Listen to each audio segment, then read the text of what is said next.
Have you seen the South Park episode? Yes, I've seen it. Round the world. You know these guys? Yes, I do. You knew they were doing this? Yes, I did. Did you cooperate with it? They didn't ask me to cooperate with it.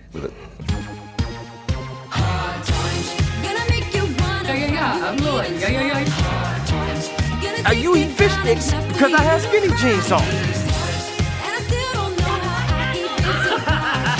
South Park was stranger still. Man Bear Piggy is real. So they said Rob Schneider is a stapler. Text me and says, South Park is doing you tonight. It's pretty funny. And 20 minutes later, he sends another text. It's turned a little dark.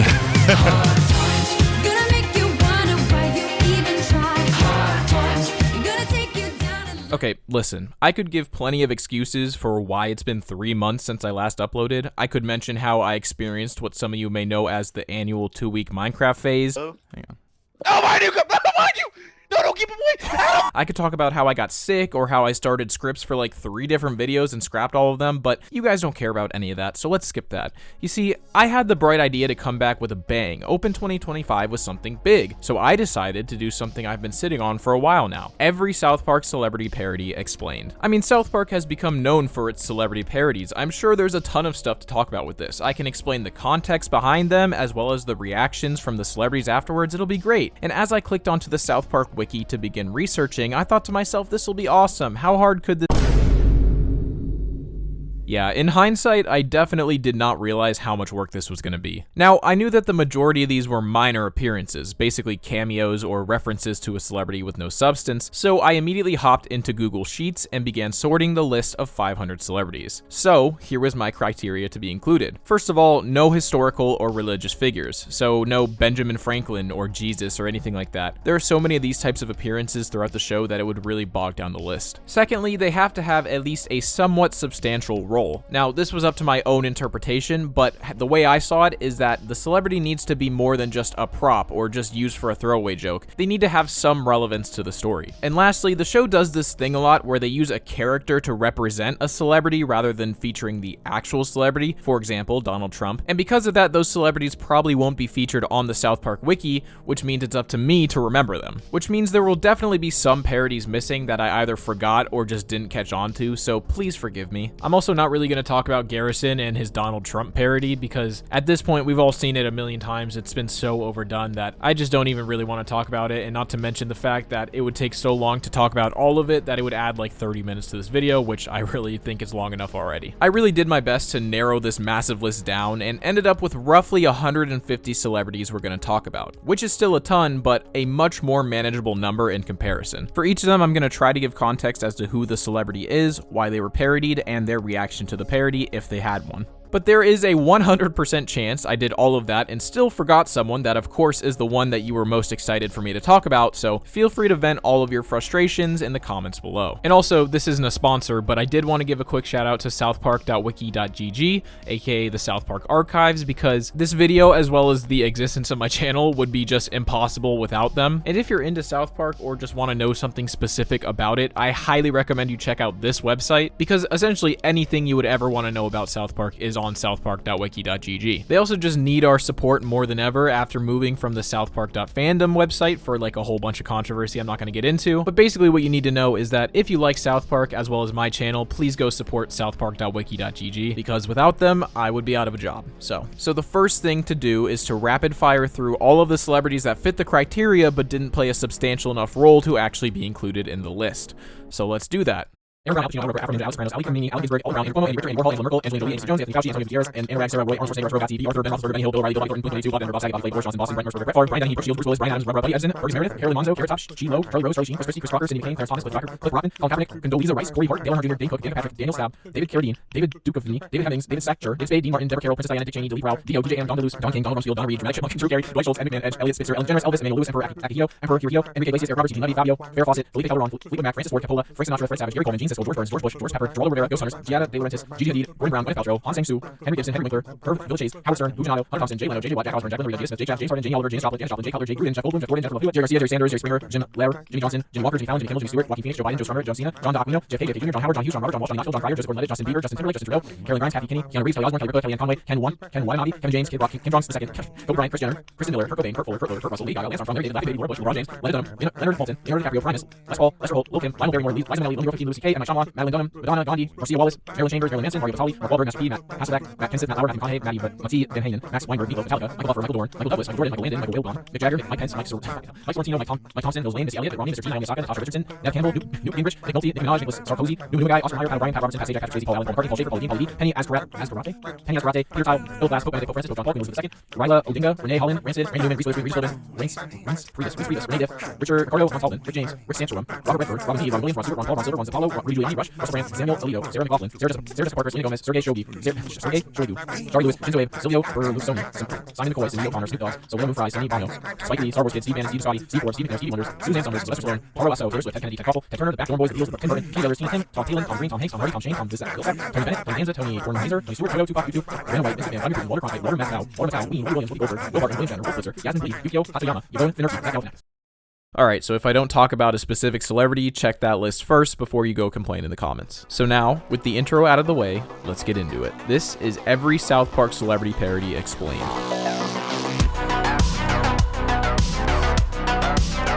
So the very first celebrity parody South Park ever did came before the show even actually existed in The Spirit of Christmas, which was the precursor to South Park and the Christmas card that Matt and Trey made in 1995. The boys can't decide who to help when Santa and Jesus are fighting, so they decide to ask the person that you should always ask in your times of need. Now let's see.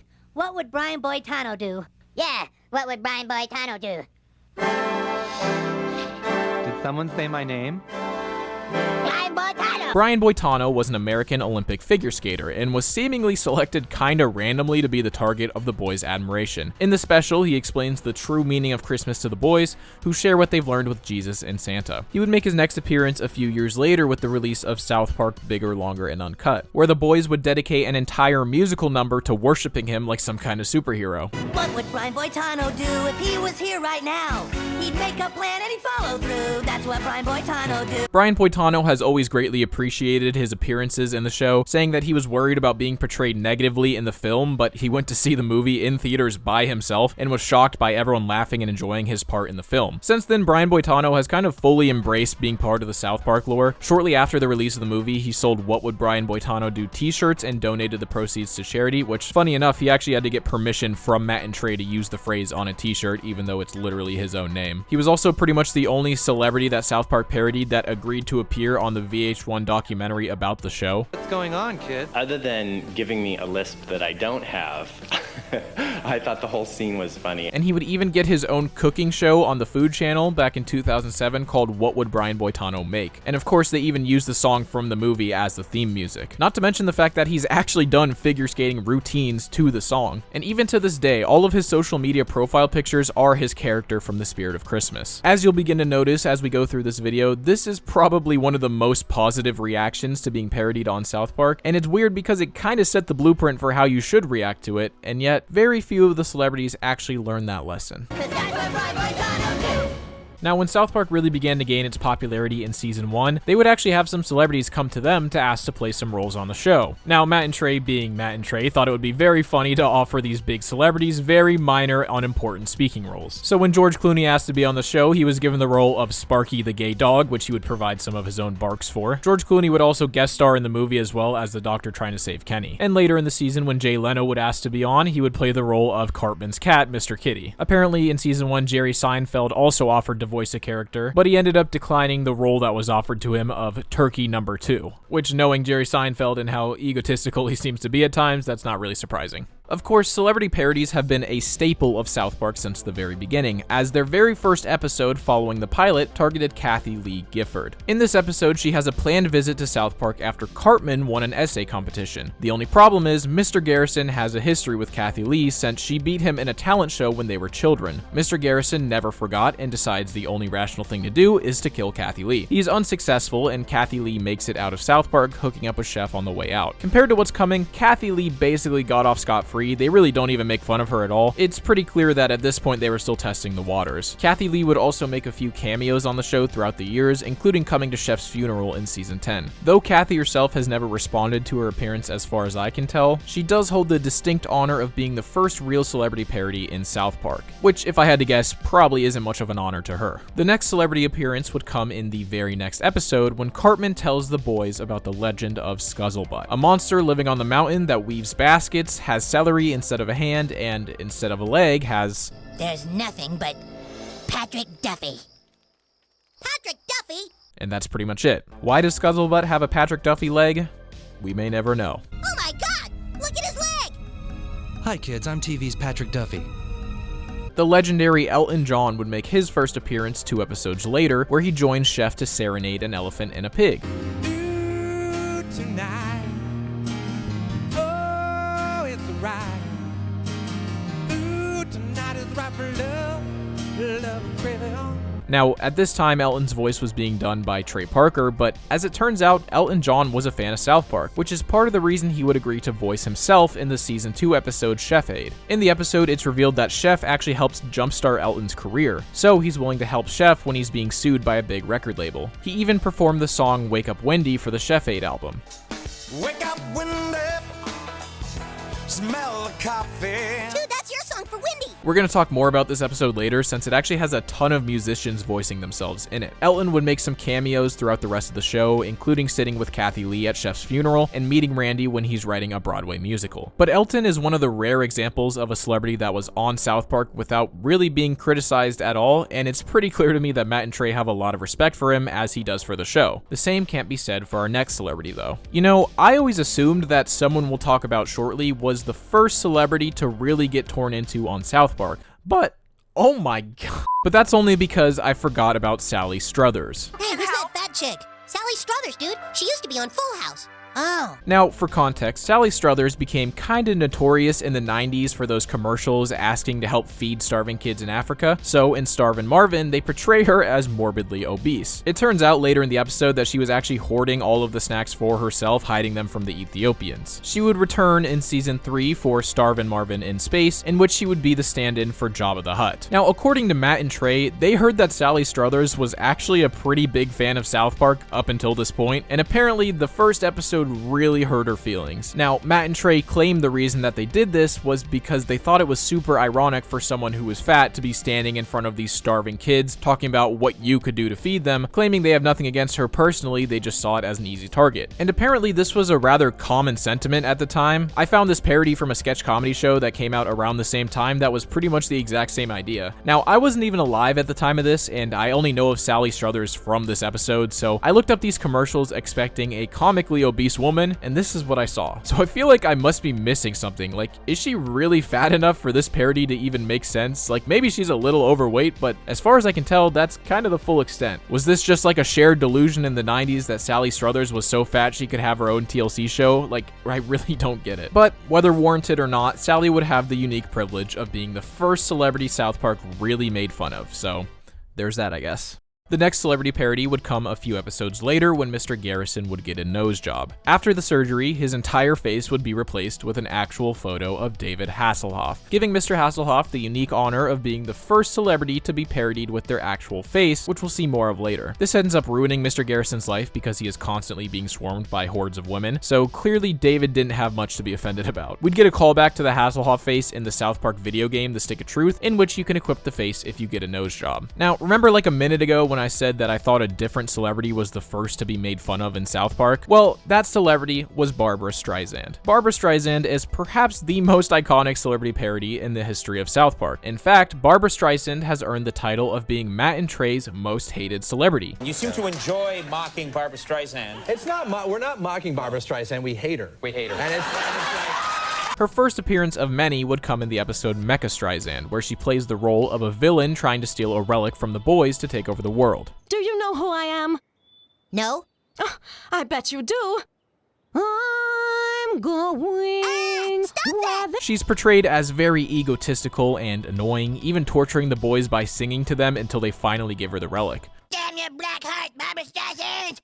I don't know how much more I can take, dude. With it, she transforms into Mecha Streisand and begins terrorizing the town. Leonard Maltin and Sidney Poitier join into the battle, but when they're unable to defeat her, their last hope is Robert Smith from The Cure, who actually voices himself in this episode. I have to try. I can't let Barbara Streisand do this to the entire world. He is able to find Streisand's weak spot and saves the day. Streisand would appear a few more times throughout the show, including in season 2 when her face is in all 4 corners of the screen throughout the episode as Spooky Vision, in season 5 when Cartman uses her face on a sign when doing a Looney Tunes routine, and in the movie, Cartman uses her name as the ultimate curse word. Barbara Streisand! But her real return came in the banned episodes 200 and 201 when Tom Cruise and the rest of the celebrities revive Mecha Streisand as their secret weapon against the town. Her reign of terror, which convinced me that, maybe she isn't that bad, is ended when Jesus comes up with a plan to have her sing a duet with Neil Diamond, which of course she can't resist. Some say that she's still singing that duet to this day. I loved you, girl, and I still love you now. What have you got to say? So why do Matt and Trey hate Barbara Streisand so much? Well, at one point she supposedly referred to the entire state of Colorado as, quote, a bunch of hicks, and they also just find her to be really annoying. Her reaction to her portrayal in Mecha Streisand certainly didn't help either. You see, it seems like Barbara at the time wasn't aware of the concept known as the Streisand effect, perhaps because the term Streisand effect wouldn't be coined until years later. But when asked about the episode, she responded by saying that shows like South Park, quote, add to the cynicism and negativity in our culture, especially in children. Which I'm pretty sure means that Barbara Streisand was the first person to use the South Park made it cool to not care argument, making her a true innovator in bad takes. But Matt and Trey haven't mentioned Barbara Streisand in a long time, so there's no word on whether or not they still harbor any resentment towards her. So with that, we can move on to our final celebrity parody of season 1. John Elway, being a mythical figure to Broncos fans and subsequently Matt and Trey, is mentioned quite a bit in South Park. His first appearance would be alongside the entire Broncos team as a potential father to Eric Cartman in season 1. He would reappear in season 2 when Cartman would misremember that John Elway was actually his father. His most prolific role would come in season 4, in which the kids are left without any parents in the town and begin sacrificing each other to a statue of John Elway, who they refer to as the Provider, treating him as a literal god. But we tried to survive under the guidance of the Provider. Provider. In season 7, the boys are excited for the hot new Christmas gift, the John Elway doll with karate chop action, and finally, just a few years ago, a real photo of John Elway was spotted hanging in the Denver City Council during the streaming wars. So, if it wasn't clear enough, Matt and Trey really like John Elway. The funniest thing is, John Elway would lead the Broncos to their first Super Bowl win the same year that South Park aired, which of course Matt and Trey take credit for in this old NFL commercial they filmed. But everything changed the year South Park went on the air. Energized by our success on television, the Broncos went to the Super Bowl once again and won. That was the greatest day of our lives. The Broncos have never thanked us for our help. Go Broncos. Go Broncos. This one's for John. In terms of quality, season 2 starts off pretty rough with a Terrence and Phillips special, but it was a great start for celebrity parodies as it gave us another super iconic appearance with Saddam Hussein. Saddam is a bit of an odd character because he has a live-action photo of his face similar to Hasselhoff, but he's also barely a parody because he's nothing like the real-life Saddam Hussein, mainly because he's Canadian. And I don't mean literally, he's obviously Iraqi, but in South Park, Canadians are very distinct to non-Canadians, looking and talking completely differently. So much so that you could recognize a Canadian character even if you didn't know they were Canadian. Saddam is given all these Canadian traits. Saddam Hussein, the Iraqi dictator? Hey, relax, guy. I'm just your average Joe.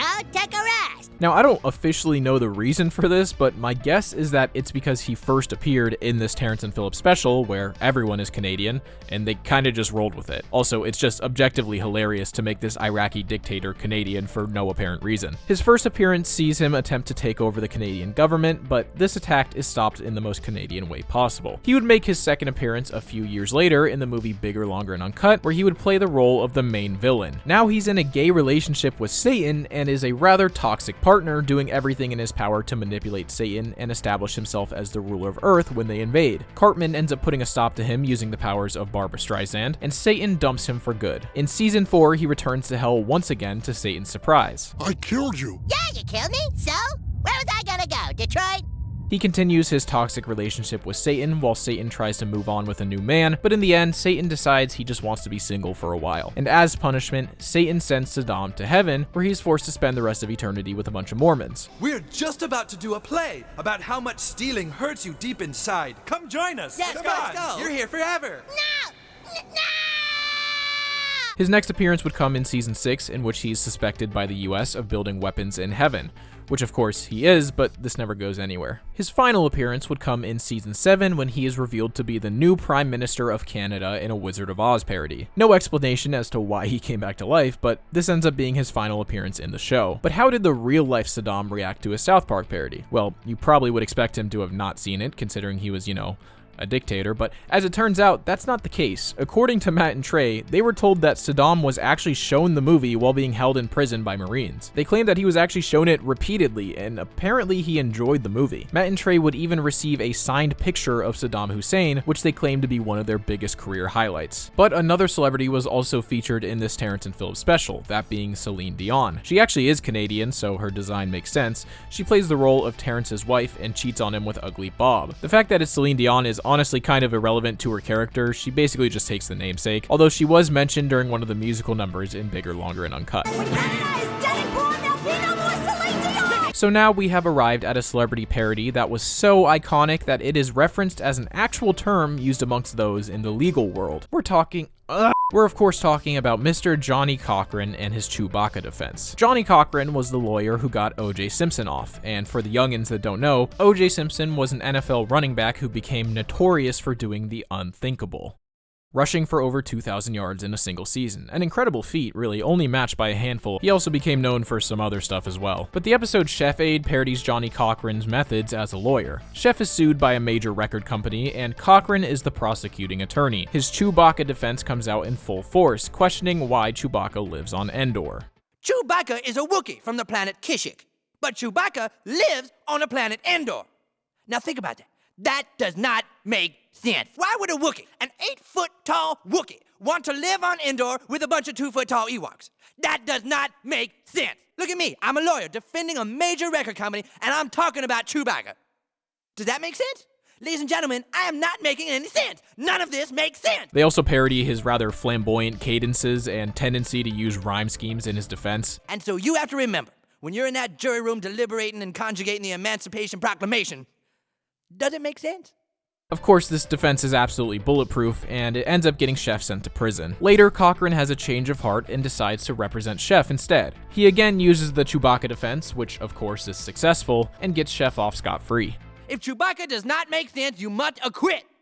Here, look at the monkey. Look at the silly monkey. Now, following the release of this episode, the term Chewbacca defense would become so widely used amongst those practicing law that it has kind of become its own term entirely. That gave rise to the Chewbacca defense. This is probably one of the most quoted things by lawyers in the entire world because my friends and I use it all the time. It even has a Wikipedia page in which it is defined as a legal strategy in which a criminal defense lawyer tries to confuse the jury rather than refute the case of the prosecutor. Basically, it's used to describe any defense that tries to distract or confuse rather than make an actual argument. In fact, just recently it was cited in an actual federal court case. The case came out of Jacksonville, Florida, to no one's surprise, and saw a man being charged with tax fraud. The prosecutor argued that the defense's argument had nothing to do with the case and would follow it up by directly comparing the defense to the South Park episode. The man was found guilty, proving that the Chewbacca defense doesn't quite hold the same power in the real world. Funny enough, the Chewbacca defense has become one of the biggest parts of Johnny Cochran's legacy, second only to getting OJ off, and with the both of them passing away recently, I guess we'll never know who committed those murders.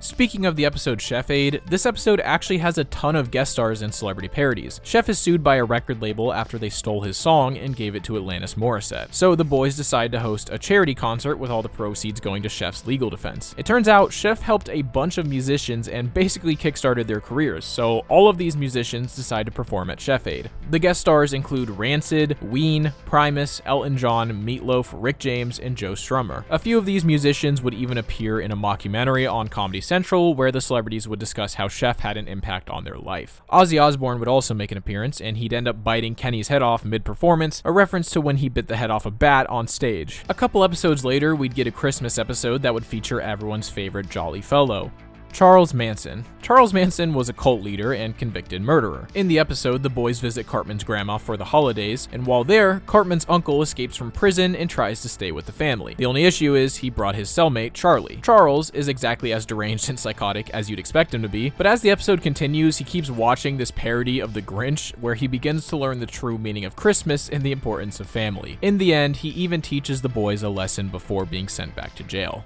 Boys, don't you see? You can't let things get you down during the holidays because being happy is what the holidays are all about. I've been such a bastard all these years and I finally understand. And it feels great. I feel like I'm in my own Christmas special, you see? And Charlie Manson lived happily ever after. The Crocodile Hunter, also known as Steve Irwin, first appears in Season 2 as the boys watch him on TV. It's pretty much just a tongue-in-cheek parody of his show, with him sneaking up on animals and violating them. I'm gonna jam my thumb in its butthole now. This should really piss it off.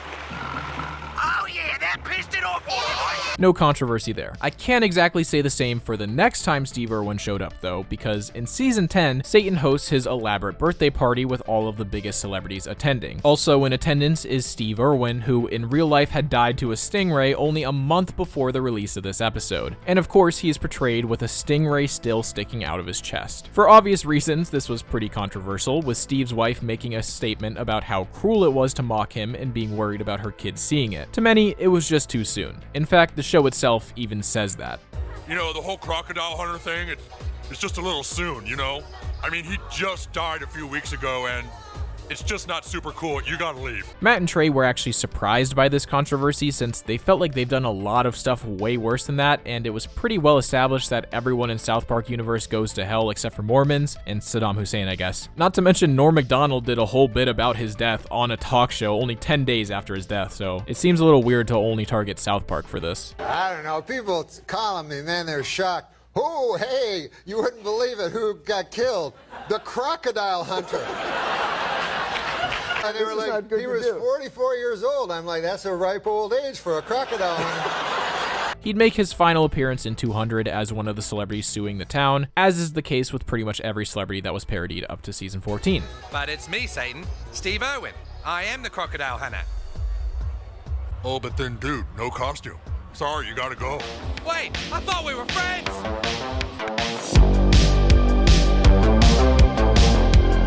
Now, Cher doesn't actually make an appearance until much later in the series, but the first time they made fun of her was in Season 3 when Mr. Mackey hosted the wildest party of the year. The ATF ends up descending on the party, thinking that it's filled with suicidal cult members, and in an attempt to force them out of the house, they blast Cher's new album over the loudspeakers. This is what we did in Waco. Play really bad music really loud until it drives them nuts and makes them want to come out.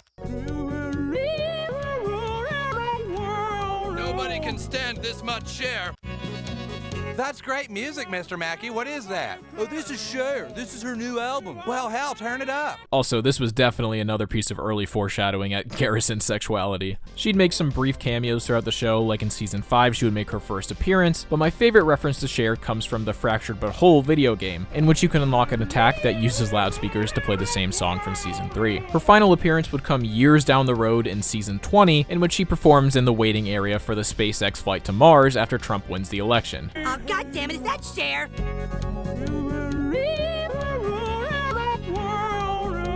It's funny to me how clear it is that Matt and Trey just really hate Cher's music, and because of that, they've turned it into this super niche running gag that has gone on for almost 20 years. It's a very South Park of them. Antonio Banderas would first appear in Season 3 after Cartman opens a package his mom ordered, assuming it was for him. Oh, sweet. Life-size blow-up Antonio Banderas love doll with realistic genitalia.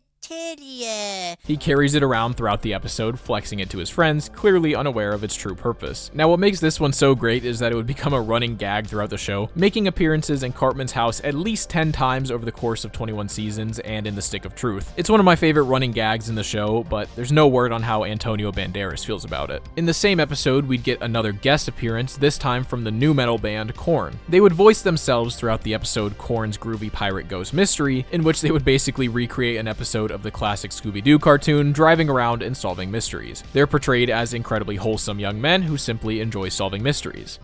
Oh, hi, we're Korn. We're supposed to play the Halloween concert tomorrow. I know who you are and what you stand for. I think your music and Halloween is an abomination. Groovy, could you show us where to set up? I love this parody because of the perception of Korn at the time being this scary, satanic metal band, so making them these wholesome Scooby-Doo characters is just really funny. They even perform for the town's Halloween celebration at the end of the episode. They also make this joke, which I really love for no particular reason.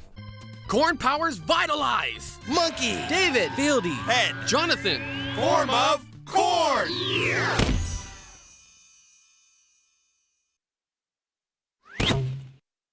All right, great job, gang! That didn't help at all.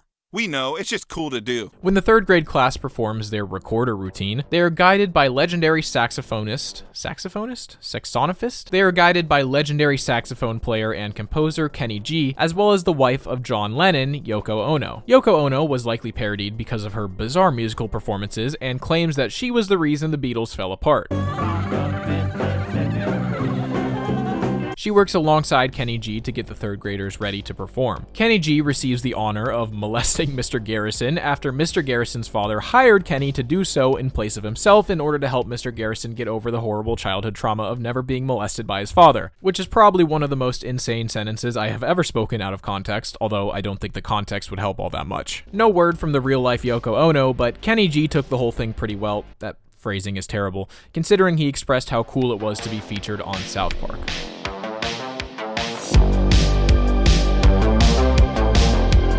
Now, technically, the first appearance of Phil Collins comes in episode 2 of season 4 with this very random joke that I find very funny. Then we'll see you this Saturday on Phil Collins Hill. Phil Collins Hill on Saturday. You got...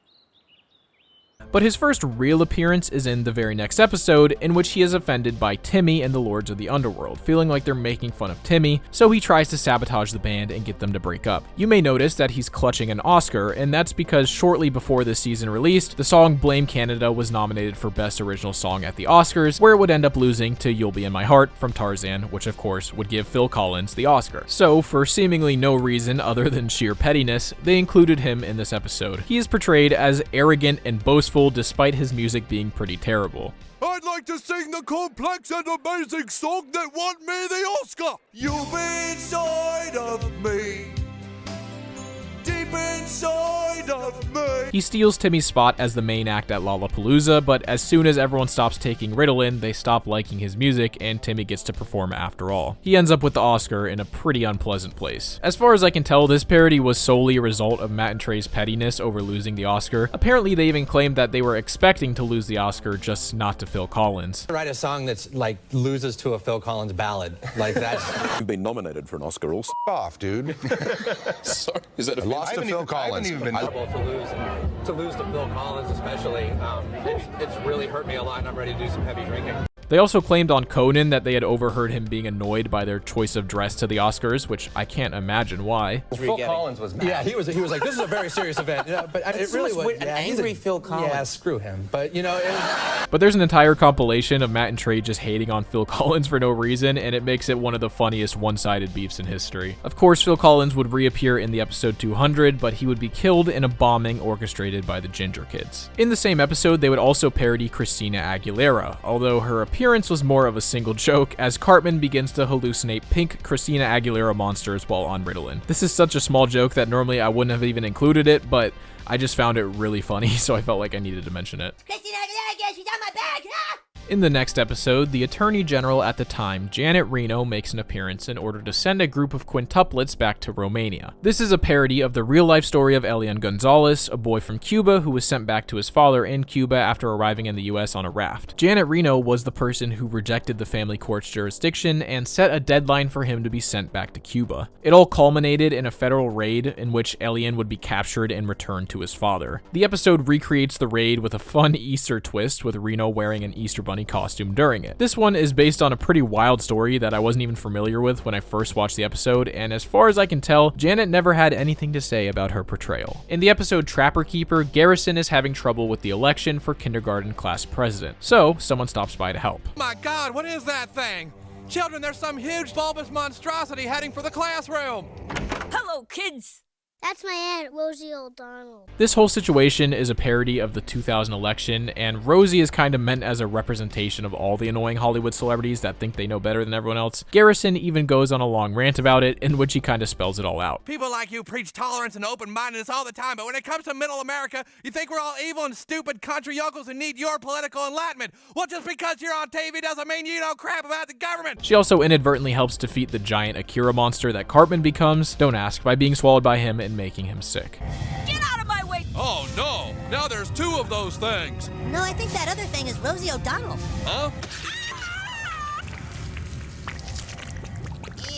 Later on in the season, an actor from one of my favorite pieces of media would guest star in one of my least favorite, as Malcolm McDowell appears in the episode Pip.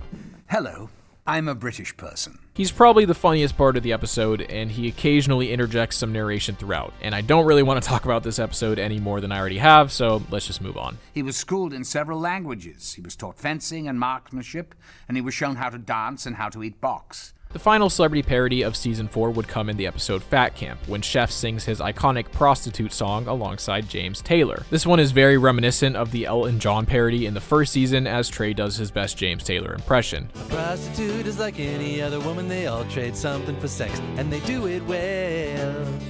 He says some very funny lines, and Chef yells at him to cover himself when he gets caught. James Taylor, what the hell you doing in here? Singing about prostitutes to the children.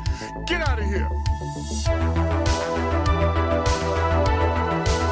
The first parody of Season 5 comes in Episode 2, Cripple Fight, in which Big Gay Al is kicked out of his position as Boy Scouts leader for being gay. An attorney known as Gloria Allred would pick up his case, which would end up going all the way to the Supreme Court. This is based on a real case in which she would represent a girl who wanted to join the Boy Scouts. They end up winning the case, during which she is portrayed as being rather arrogant and full of herself. And we owe it all to me! So much so that when Big Gay Al drops the case at the end out of his belief that the Scouts have the right to do what they believe in, she berates him for being homophobic. Of course, this is alluding to the fact that despite preaching tolerance, she's very clearly intolerant of any views besides her own. She's never responded to the South Park episode itself, but she has claimed that she doesn't care about any parodies of her, which is probably one of the best ways you could react to being made fun of in South Park, a lesson some of the others on this list definitely need to learn. The very next episode of the season would see street magician David Blaine as the head of a cult called Blaintology. You see, everyone focuses on Trapped in the Closet as South Park's Scientology episode, but this episode also parodies Scientology, and it did it 4 years earlier. It might be forgotten about because this is one of the banned episodes due to the whole portrayal of Muhammad thing that we'll talk about later. Followers of Blaintology praise David for all of his miracles, and it seems as though he's fully bought in on his own hype, claiming himself to be God. This all culminates in the way that many cult parodies do, with a mass suicide. When the super best friends try to save the day, Blaine brings the Lincoln Memorial to life to fight back. And just how do you defeat a giant stone Abraham Lincoln? A giant stone John Wilkes Booth? They save the day, but David Blaine makes a getaway. Matt and Trey said in the DVD commentary that a couple days after the release of this episode, David Blaine actually called them and said that people were coming up to him on the street asking for his Blaintology book. He also asked them why they made him do that little twa thing with his voice, because he doesn't actually do that in real life, and they basically said that they did it for no reason, they just thought it was funny. Started quite a following, mostly because of my levitation trick, twa. Already picked back into the deck so I can't see it, twa. Personally, this is one of my favorite parodies. If you've watched any of his street magic specials, you know that sometimes it really does feel like the only explanation is black magic. I used to be really into magic as a kid, and David Blaine has always been my favorite magician. I even made a video about him way back in the day when I first started uploading on this channel, and it's still up if you want to watch it. Perhaps the most notorious episode of the show would include a guest appearance from the band Radiohead. In Scott Tenorman Must Die, Cartman gets his revenge on Scott Tenorman for scamming him by getting his parents killed and feeding them to him in Chile. And as the cherry on top, he got Scott's favorite band to make an appearance where they'd call him a little crybaby. Excuse me. Who are you? We're that band, Radiohead.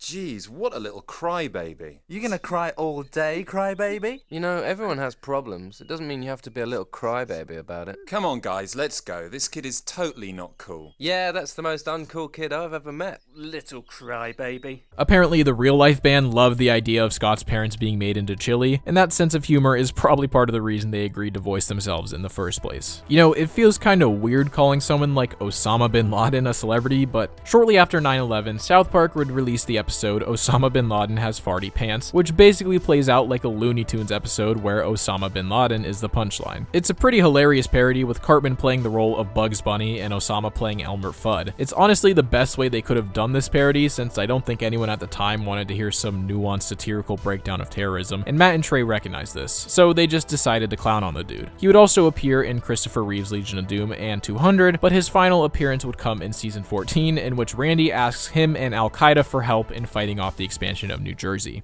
I know that America isn't your favorite place in the world, but gosh darn it, we need your help. He would be celebrated as a hero before immediately being killed by a soldier. Tango's down, Tango's down. We got him! And funny enough, this episode would air only 6 months before the real-life Osama bin Laden would be killed. In the episode Here Comes the Neighborhood, Will Smith would move into South Park to have a more quiet life. He'd love it so much that he'd invite many other rich black celebrities, including Snoop Dogg, Bill Cosby, Kobe Bryant, Oprah Winfrey, and P. Diddy. They're all portrayed as typical posh-like rich people, with their kids acting very snobby and entitled. Snoop Dogg's introduction is one of the funnier jokes in the episode as well. Player haters try to diss me cause my rhymes are just too... William, how are you, buddy? Great, Snoop Dogg, and you? Couldn't be better. I'm just laying down some vocals for my new album. The problem is the townsfolk don't like how they're taking over the town. They hate rich people, or as they refer to them, richers. Yeah, I'm talking to you, Richer. What's in the huge box, Richer? Your checkbook? They do everything they can to get them to leave, including forcing Kobe to leave the cheap dive bar to drink at a place for rich people, making Bill Cosby sit at the front of the bus in the first class seating, and putting a flaming lowercase t in Kobe's front lawn. Time to leave? Despite all of this, the celebrities don't leave, and as a last-ditch effort, they decide to dress up as ghosts to scare them away. You know, I'm beginning to think this might not actually be about rich people. Yeah, you'd become what you hate. Well, yeah, but at least I got rid of all those damn In Butter's very own episode, Butter's mom would lose her mind and attempt to kill him by driving her car into the river with him inside. Butters ends up surviving, but she doesn't know that. So, they tell the news that he was kidnapped by... When asked who the man was, Miss Stotch replied, some Puerto Rican guy. The news spreads quick, and they are met by John and Patricia Ramsey, the parents of John Benet Ramsey, who was killed in their basement. They believe their daughter was also a victim of some Puerto Rican guy. In the real world, it was a relatively common-held belief that the Ramseys were actually responsible for their daughter's death and were covering it up. And we realized the man that murdered your son must be the same person that killed our daughter. Yeah, because we certainly didn't do it. No. Oh, no. This pattern continues when they take the Stotches to meet up with some of their other friends, Gary Condit and O.J. Simpson. Gary Condit was a congressman, and he had a relationship with an intern named Chandra Levy, who went missing in 2001. The police suspected that he had an affair with her, but when questioned, he would deny it 2 different times, until later evidence would come out from her family and he would admit to having an affair with her. Because of this, many people suspected that he had something to do with her murder. And I really doubt I have to explain O.J. Simpson. I mean, as we all know, he was the first player to rush for over 200 yards in 6 different games. But all of these people believe that some Puerto Rican guy was the person responsible for the murders of the people in their lives. I spoke with the FBI, and some Puerto Rican guy has just made their #1 most wanted. Butter's parents eventually learn that he is in fact still alive, and they decide to come clean about everything. Steven even goes into a bit of a rant about the importance of telling the truth, and the implication here is not very subtle. You're a liar! You're a liar! You know something that you're not telling us, you slimy scumbag liar! You know, that's what people would say to me. Ah, there goes that murderer! You got away with murder, you murdering, lying waste of life! You know goddamn well what happened to your kid, so stop acting like victims and confess, you murdering murderers! You know, and that's what people would be saying to us, and so... You know, in hindsight, these celebrity parodies didn't age the best. It seems less and less likely nowadays that the Ramseys had anything to do with the murders. Gary Condit has never been formally charged or named as a suspect in the case, and OJ was found innocent by the courts. So, I mean, obviously he couldn't have done it. That does not make sense. Now, season 6 is when South Park really got in the habit of dedicating whole plot lines to parodying celebrities, and they started off in the first episode with Jared Fogle. Now, this came out a long time before Jared would get into his serious controversies, so this episode has none of that. In this episode, Jared is simply the guy that lost a bunch of weight from only eating Subway, but he feels guilty about the marketing being pretty deceptive, so he goes public about what really allowed him to lose all the weight. But the way that I lost so much weight was that I got AIDS. AIDS? Of course, he's referring to his assistants, but he seems pretty oblivious to the fact that everyone he tells this is interpreting it very differently. The episode itself doesn't actually make fun of Jared very much. He's more of just a vessel to make this joke, which honestly aged unfortunately well. I'm gonna seek out all the underprivileged and hungry children of the world, and I'm going to give them AIDS myself. You're gonna give children AIDS? However, in his next appearance, they'd be a lot more direct, as he would make his return in the Fractured But Whole as a boss. This was after he was sent to prison on CP charges, so they are not very subtle in this one. Hey kids, you want some candy? Our next celebrity would come 2 episodes later when the boys come up with a plan to get Butters on the Maury Povich show by giving him a facial deformity. Maury's character is pretty much just his real-life counterpart, but they're making the point that his show and others like it are very exploitative of their guests. Can you tell the audience how miserable your life is? Yes, it is. You're a cutie. This is seen when he moves from exploiting those with deformities to the troubled teen industry, which gave us a pretty good iconic Cartman moment. I don't go to school and I kill people. Whatever, I do what I want. When the boys are trying to watch the new Terrence and Phillip movie trailer, they are forced to sit through the hit news show Fightin' Round the World with Russell Crowe. Making movies, making music, and fighting round the world. Russell Crowe. The show follows Crowe as he travels the world on his tugboat, finding random people to fight. This is parodying Russell's tendency at the time to get into fights. Specifically, as Matt says in the DVD commentary, he had gotten into fights on 3 different continents in the span of a couple months. Funny enough, they were also kind of friends with Russell Crowe at this time, and he invited them to listen to his new album that he was working on. When Trey tried to give some constructive criticism, it seemed like Russell got kind of offended by this. I said, you know what? There's like, if I were you, I would mix out the hand claps in this song. And literally the place just got quiet, and all these people that were there kind of looked at me like, oh my God. Like he said, you know, and I was like, I'm just saying, you know, mix out the hand claps maybe. And Russell took a drag off his cigarette and said, well, maybe I'll mix them off the version I give to you. This interaction inspired them to make this episode. Russell has said in interviews that he thinks Matt and Trey are very funny, that he actually did reflect on his actions a bit after this episode was released. You know, if there was something for me to learn from it, is the analogous thing, you know, because I did think the whole thing was a fight. I did think my whole career was a struggle, you know.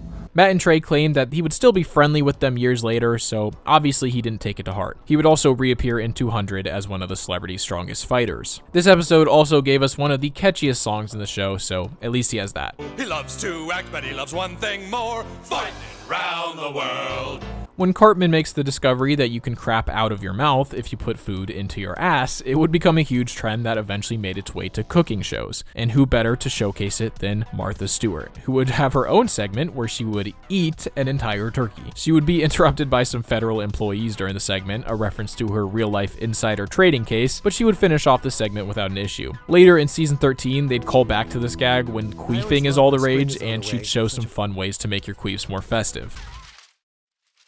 See how pretty that was? It's a good thing.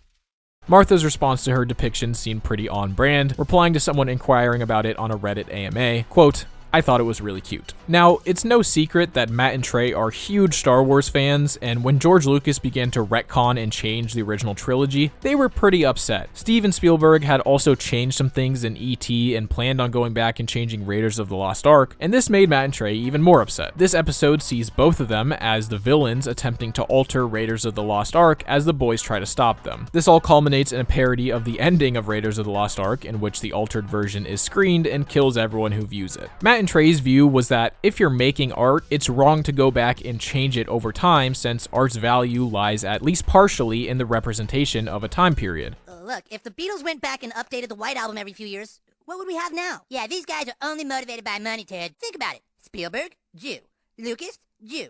Kyle, You. Coincidence? They claim they actually got a letter from Steven Spielberg after this episode, basically saying, "I've really made it now that I was parodied on South Park, and I love your sharp sense of humor," although they claim that the tone of the letter made it feel kind of backhanded. But interestingly enough, he was planning on releasing the digitally altered version of Raiders of the Lost Ark before this episode, but after this episode, he decided not to. Coincidence? So it is possible that this episode is part of the reason he decided against it. They would also bring back Lucas and Spielberg in season 12 after the release of Kingdom of the Crystal Skull, which they viewed as being so bad it violated Indiana Jones as a franchise. So, to depict this, they had Lucas and Spielberg literally raping Indiana Jones throughout the episode. Unsurprisingly, they didn't receive any letters from the directors following this. Country singer Alan Jackson would be parodied a few episodes later when the boys attempt to build a ladder to heaven. He sings a song about the boys building the ladder, which devolves into reminiscing on 9/11. 9/11, 9/11,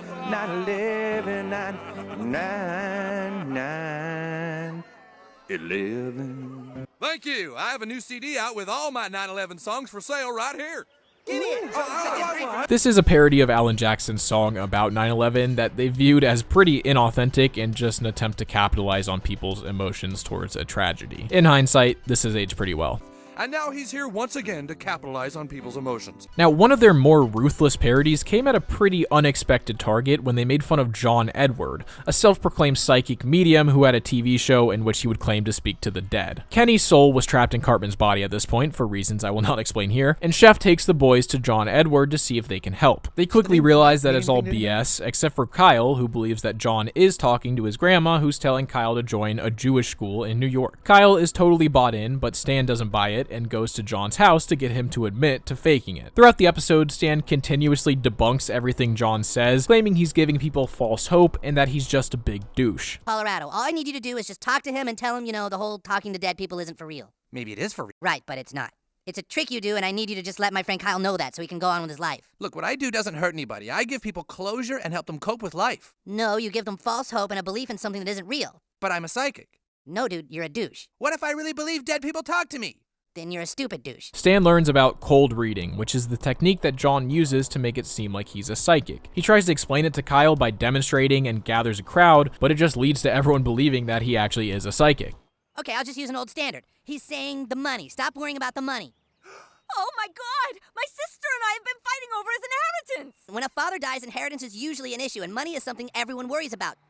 That sounds a little too coincidental. Yes, there's only one explanation. This kid can communicate with the dead! He even ends up with his own psychic show in which he attempts to explain what he's doing to the crowd, but again, they just eat it up even more. John Edward ends up getting upset about this and threatens to sue Stan, to which Stan isn't two-faced. I'm saying this to you, John Edward. You are a liar, you are a fake, and you are the biggest douche ever. Because the big questions in life are tough, but if people believe in asshole, douchey liars like you, we're never gonna find the real answer to those questions. You aren't just lying, you're slowing down the progress of all mankind, you douche. This all culminates in Stan finally getting through to Kyle and the audience. Just then, a spaceship comes down looking for John Edward, claiming he has been nominated for the prestigious Biggest Douche in the Universe award. He's up against genocidal aliens and a literal giant douche, but he still ends up winning the award, making him officially the biggest douche in the universe. Here he is, the biggest douche of the universe. When the credits run at the end of the episode, they even put an actual picture of John Edwards on the screen. It's pretty interesting because there's clearly a difference between when Matt and Trey just want to make fun of someone versus when they actively dislike someone, and this is the perfect example of someone that they truly dislike. Funny enough, Matt and Trey were also told by Penn and Teller that this is their favorite episode, which of course makes sense considering they're constantly trying to tell people that magic is always just a trick and that it's fake. Now, in my research, I had never seen John actually comment on the episode until 2023 when he brought it up on a podcast with Howie Mandel. He basically just says that the show brought more eyes to the world of psychics, and then goes on a weird tangent in which I literally have no clue what he's talking about. Like, seriously, I watched this clip on TikTok and nearly 3 minutes of him just saying a lot of words, but not actually saying anything.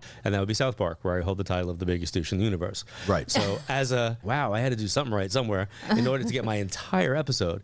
But what that does is that brings more people to me who would never know who I am.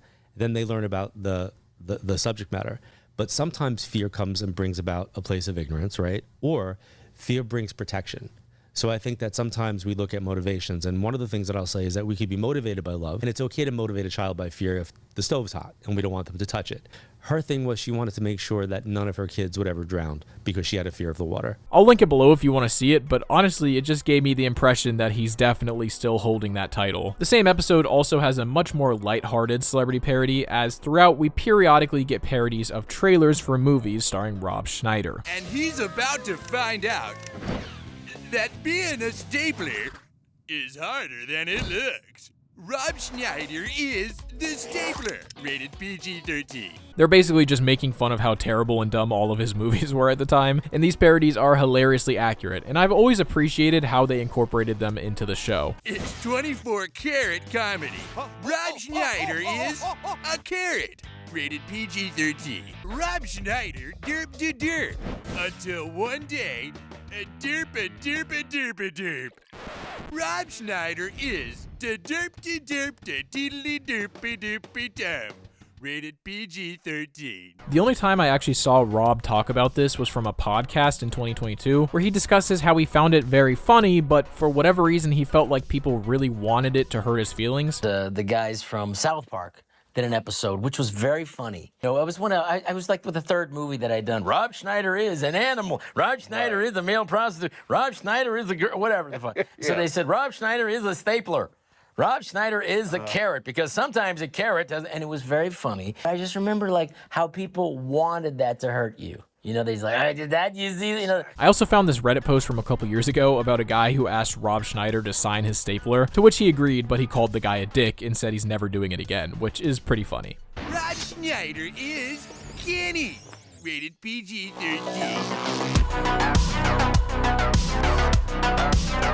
Episode 2 of Season 7 would see Christopher Reeve get the South Park treatment after he begins using stem cells to cure his quadriplegia. You see, Christopher Reeve was best known for playing Superman throughout the 70s and 80s, but he would suffer a spinal cord injury riding a horse that would leave him a quadriplegic. He became a big advocate for stem cell research, which was a very controversial topic at the time, since stem cells were mostly derived from fetuses. Throughout the episode, Reeve can be seen going as far as consuming the stem cells straight from the source, which I'm pretty confident I can't show for obvious reasons. The stem cells are so effective that he begins to gain superhuman abilities, eventually becoming a full-blown supervillain and forming his very own Legion of Doom, which has some familiar faces. Of course, the only person who can put a stop to him is Gene Hackman, who played Lex Luthor in those same Superman movies.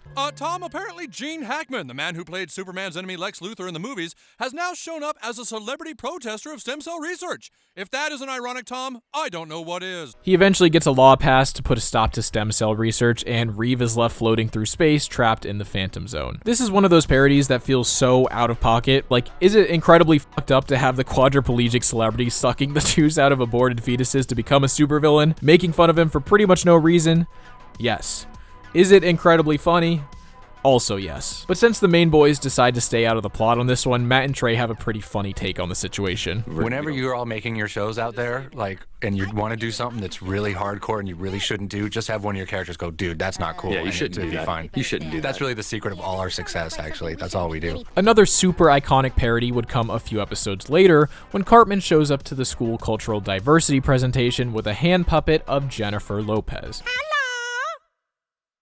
Oh, Jesus Christ. My name is Jennifer Lopez. I eat tacos y burritos. Being that she is Cartman's interpretation of Jennifer Lopez, she's portrayed with plenty of racist stereotypes, basically exclusively talking about tacos and burritos.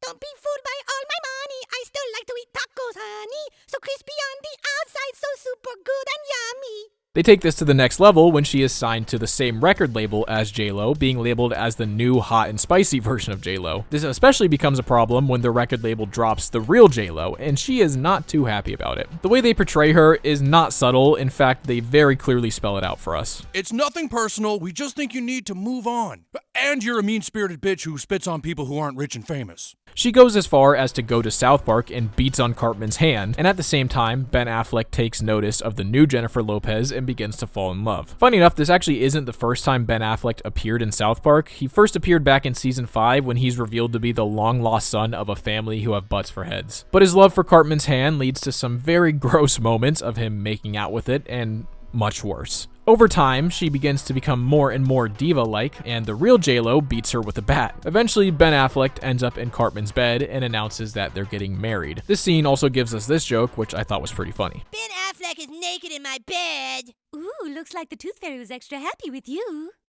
This all culminates in the real-life J-Lo chasing Cartman with a chainsaw, leading to the final twist reveal that it was never actually J-Lo on Cartman's hand, it was Mitch Connor, a lifelong con man. Again, don't ask. The real J-Lo ends up working at a fast food Mexican restaurant, just as entitled and rude as she has always been. I had 6 platinum records and I starred in 5 Hollywood movies. Yeah, me too. She would of course reappear in 200 as one of the celebrities leading the charge against South Park. Before this episode, J-Lo already wasn't the biggest fan of Matt and Trey, considering their stunt at the Oscars in which they wore dresses that J-Lo and Gwyneth Paltrow had previously worn. Trey even shared a story about J-Lo pushing past him aggressively at a party one time, likely due to this situation. She never publicly commented on the episode, but Matt and Trey claimed they heard from some friends working on the set of one of her movies that some of the crew would occasionally sing the Tacos and Burritos song, which resulted in J-Lo firing said crew members. So yeah, it's safe to say she wasn't too happy about her depiction in this episode, which isn't exactly surprising. A couple episodes later, we'd see South Park become overrun with the metrosexual trend, all due to the hit show Queer Eye for the Straight Guy. Kyle and Mr. Garrison are both upset about this for their own reasons, and they decide to go murder the stars of the show. They go pretty easy on the guys, just giving them pretty stereotypical gay traits, which, to be fair, is pretty accurate. But this all changes when it's revealed that the Queer Eye guys are actually crab people who have been waiting in the shadows for their time to strike and try to take over the world. Again, don't ask. Rob Reiner would be their final target of Season 7 as he plays an anti-smoking advocate, much like the real-life Rob Reiner. Rob had been the leader of several anti-smoking campaigns throughout the early 2000s and late 90s. In the episode, he's portrayed as morbidly obese, scarfing down food literally every time he appears on screen, while claiming to be an advocate for people's health. He's pretty tyrannical in his approach to stopping people from smoking, going as far as to lie, steal, and even murder to stop people from smoking, as he attempts to kill Cartman and say it was due to secondhand smoke. A lot of people were upset about this portrayal, believing it to be a pro-smoking stance, but in reality, it's much more of a, if people want to put unhealthy things in their body, they have the right to do so stance. It's a critique of Rob's methods and hypocrisy more than anything. It's pretty nuanced, and I talk about it pretty extensively in this video if you'd like to hear more. Sometimes lying is okay. Like when you know what's good for people more than they do. The episode ends with Cartman stabbing him with a fork and Rob losing all of his goo. I don't know. He'd also play the role of one of the main antagonists in 200, with his goo being a key part of the celebrity's plan. Again, don't ask. The only thing I could find of Rob Reiner responding to his portrayal came from an IMDb trivia fact in which they claim he said, "I thought it was funny, but I'm not that fat." There's no source or anything for that, so I have no clue if it's true, but I like to believe it's true. When Jimmy begins taking steroids to gain the edge in the Special Olympics, he ends up winning it all. And in order to present Jimmy with the award, the Special Olympics bring out Mark McGuire, Jason Giambi, and Barry Bonds. Now, if you don't know, these three were some of the most notorious steroid abusers in Major League Baseball during the steroid era. Jimmy eventually realizes how wrong it is to cheat like he did and gives a speech about it, in which they do the same thing that they did in Butter's very own episode, where they have him giving a speech about his own experience while the camera focuses on the people he's actually talking about. Basically calling these three out for their steroid use and condemning them for it. You're just a big, fat pussy, and if you take steroids, the only decent thing to do is come forward and say, "Remove me from the record books, because I am a big, stinky, pussy, steroid-taking jackass." That's how I feel about myself. Now, a few times in the first 2 episodes of Season 8, Cartman had mentioned Mel Gibson in his movie The Passion of the Christ, citing it as evidence for his anti-Semitic beliefs. In the 3rd episode, he takes it to another level though, praising Mel Gibson for exposing how evil the Jews are and forming a Mel Gibson fan club, which he eventually turns into the Fourth Reich. Stan and Kenny, on the other hand, hated the movie and decided to go to Mel Gibson's house to get their money back. Mel gets the Saddam treatment, being one of the few celebrities to have their actual face on their character. He is portrayed as cartoonishly crazy and masochistic, demanding the boys torture him to get their money back. Ha! So you do intend to torture me, huh? Well, go ahead. Do your worst. You still won't get your ticket money back. I can take whatever you can dish out. And now I'm gonna start my own church. And do you know why? So I can play banjo. Jesus, oh how I love you, Jesus. Dude, this guy is freaking daffy.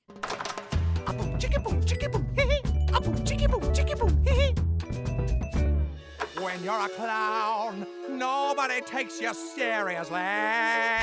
He chases them out of his house and back to South Park in his Braveheart face paint. This whole episode just paints him as this manic, possibly anti-Semitic lunatic. I mean, if you're portrayed on South Park as someone that Eric Cartman really looks up to, that's generally not a good sign. Ironically, this episode actually came out a couple years before he would be arrested for drunk driving, during which he makes some pretty insane statements, including some negative ones about Jewish people. This whole episode is pretty much just a critique of the way Mel Gibson portrayed the story of Jesus, being that he wasn't that interested in the actual story as much as he was the way Jesus was tortured and the brutality of it all, basically making a Saw movie about Jesus. Hence his strange obsession with torture throughout the episode. Despite their criticisms, Parker and Stone would give some praise to Gibson a few years later when the US government begins asking directors to help them save Imagination Land from terrorists. They start with M. Night Shyamalan, who seems pretty obsessed with twist endings. But what if Al-Qaeda, it turns out, is the group being terrorized by aliens? No, that's not an idea.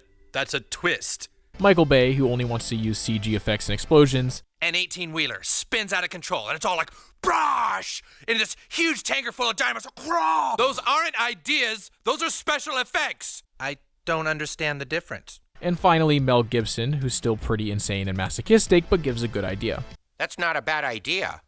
Yeah. Say what you want about Mel Gibson, but the son of a bitch knows story structure. So despite their harsh portrayal, they're still willing to give him his flowers when it comes to directing. And of course, he'd be one of the leaders of the celebrities in 200. A couple of episodes later, a man named Mr. Jefferson moves to South Park. His house is basically a paradise for kids, and Cartman couldn't be more stoked. Of course, this is actually Michael Jackson under a new identity, trying to get away from his controversies. If you somehow don't know, Michael Jackson had quite a few accusations of being maybe a bit too friendly to children, and the fact that his home was essentially built to be a theme park for kids definitely didn't help. This episode specifically targets how irresponsible he is with his son Blanket. Yes, he did actually name his child Blanket. Specifically, the idea that he sees himself as a child, and because of this, he ends up being pretty neglectful to his actual kid. They even recreate the real-life moment when Michael decided to hang his child out a window for some reason. As I mentioned, it's implied that Michael also might like kids a little too much, as Stan even has a dream that's pretty disturbing. Michael makes claims that the police are actually just targeting famous black men and framing them out of jealousy.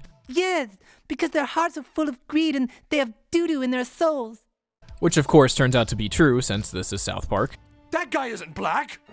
You son of a bitch, you told me this guy was African American! It says right here on the philo sheet he is! Does that look like a black guy to you? We could have made an innocent man go to jail who wasn't black! He would reappear alongside many other dead celebrities in season 13, in which he would possess Ike. His personality is pretty much exactly the same, and he possesses Ike because he just wants to be inside of a child. Oh, okay, that's not how I meant to phrase that. Oh, that's ignorant. People are just ignorant and they lie and spread rumors about me. He would also appear in the form of a hologram at the end of season 18, where he'd team up with Tupac's hologram. Who? Lord? You're not Lord Ignorant.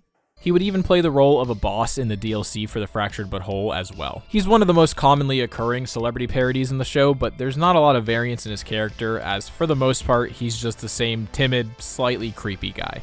When the school holds an election for their new mascot, a certain celebrity would show up to try to help get people to vote. Puff Daddy?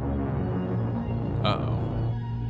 P. Diddy is here with his Vote or Die campaign, a parody of his real-life campaign by the same name during the 2004 election. He basically spends the entire episode hunting down Stan and threatening to kill him if he doesn't vote in the election. They also do this bit, which reminds me of the Snoop Dogg bit we talked about earlier. We got to kill this non-voting fool! No, Chastasius, let him go. He won't survive a fortnight in the wilderness. This would be his only actual appearance in the show, but at Satan's birthday party that we talked about earlier, he would be referenced many times as Satan plans the party, ensuring that he wouldn't be doing anything that Diddy had already done at his parties. Oh, screw that then. I don't want a fondue fountain if P. Diddy had one. I don't want to do it if Diddy did it. How about a donut machine? Did Diddy do it? Diddy did do it. A full ice cream bar. Diddy did it. Damn it, what didn't Diddy do? Man, those Diddy parties sound like a lot of fun. I wonder what goes on there. Although Diddy only has the one appearance in the show at the moment, I get the feeling that due to recent events, we might be seeing him again very soon. We round out season 8 with a parody of Paris Hilton. Paris Hilton was one of the first celebrities who was kind of just famous for being famous. Born into the Hilton family, the hotel chain, she was a New York socialite who really gained notoriety after a sex tape leaked of her in 2004. In this episode, she's presented as an entitled, whiny, spoiled brat who loves to party. God, get me out of this hick town. What a bunch of rednecks. She's also shown to have a negative influence on young girls, encouraging this hedonistic lifestyle. She's so unbearable that her dog would rather blow his brains out than have to listen to her anymore. While still grieving the loss of her pet, she notices Butters playing in his yard and decides that he will be her new pet. So she pays Butters' parents to take him off their hands. Mr. Slave tries to explain to the girls that being a whore just isn't the lifestyle that you want to live, and having Paris Hilton as a role model is a big mistake. Paris Hilton is a nobody. She may have money, but she's a thoughtless, talentless lowlife. When Paris hears this, she gets upset and challenges Mr. Slave to a whore-off. She has some pretty impressive moves, but she quickly learns that there's levels to this as Mr. Slave engulfs Paris whole.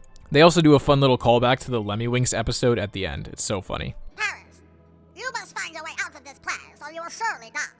When Paris Hilton was asked about this, she claimed that she hadn't seen the episode, but that people copying her is, quote, the most flattering thing, and that she just brushes it off. But as recently as 2023, she would release a memoir in which she would detail her true feelings about the episode. She discusses how she claimed to have not seen it because she thought ignoring it was the best thing to do, but the episode actually affected her a lot. She mentions how she was more upset by the fact that they applied her exaggerated characteristics to other female celebrities and little girls rather than anything they said about her. But the worst part of it for her was the fact that they showed her dog, Tinkerbell, being gruesomely killed, claiming that made her sick. Honestly, I think her response is pretty reasonable. I can only imagine what it would be like to be pretty viciously parodied on such a popular show, and I do feel a little bad for her, but as fucked up as it is, the fact that the cartoon version of her dog being shot was the worst of it is at least a little bit funny. I'm sorry. Oh dear.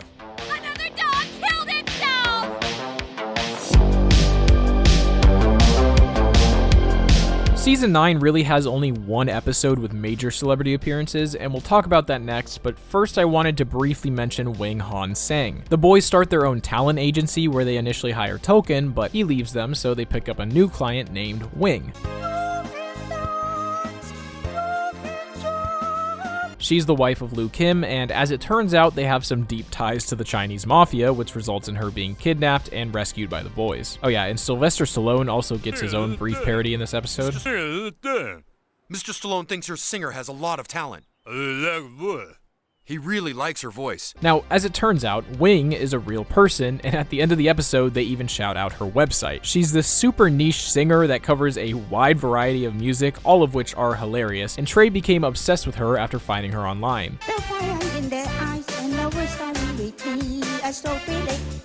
She's essentially an early internet version of that guy on TikTok that sings the Christmas song.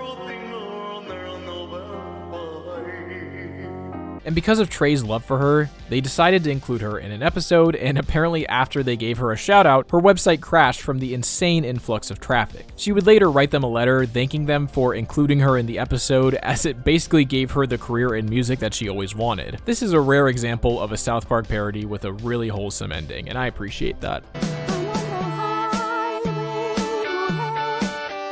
Now we've arrived at probably the most notorious celebrity parody in the whole show, as they went after Scientology and their main spokesperson, Tom Cruise. Now, I'm not going to go in depth into this one since I have an entire video breaking it down, but Tom Cruise wasn't exactly happy about this episode. It might be the fact that it was openly calling his religion a scam, or the fact that he wouldn't come out of the closet the entire episode, but his depiction in this episode would allegedly get him to threaten to sue the show and get a rerun pulled from air. Dad, Tom Cruise won't come out of the closet. The episode would also feature John Travolta, another Scientologist, Nicole Kidman, Tom Cruise's wife, and R. Kelly, who sings an interpolation of his iconic track, Trapped in the Closet. Well, I was just standing here, and Tom Cruise locked himself in the closet. And I asked myself, why won't Tom Cruise just come out the closet? And so I pull out my gun. Woo! They of course also mention L. Ron Hubbard, the founder of Scientology. Now, like I said, I go into depth about how insane this whole situation actually got, so if you'd like to, you can check it out. Tom makes his return in episode 200, where he plays the role of a fudge packer before leading the rest of the celebrities in trying to destroy the town of South Park. I also have an entire video about that whole situation, so again, if you'd like to know, go check it out. Hey guys, check it out. Tom Cruise is a fudge packer. What did you call me? How come you're packing fudge, Mr. Cruise? I'm not a fudge packer.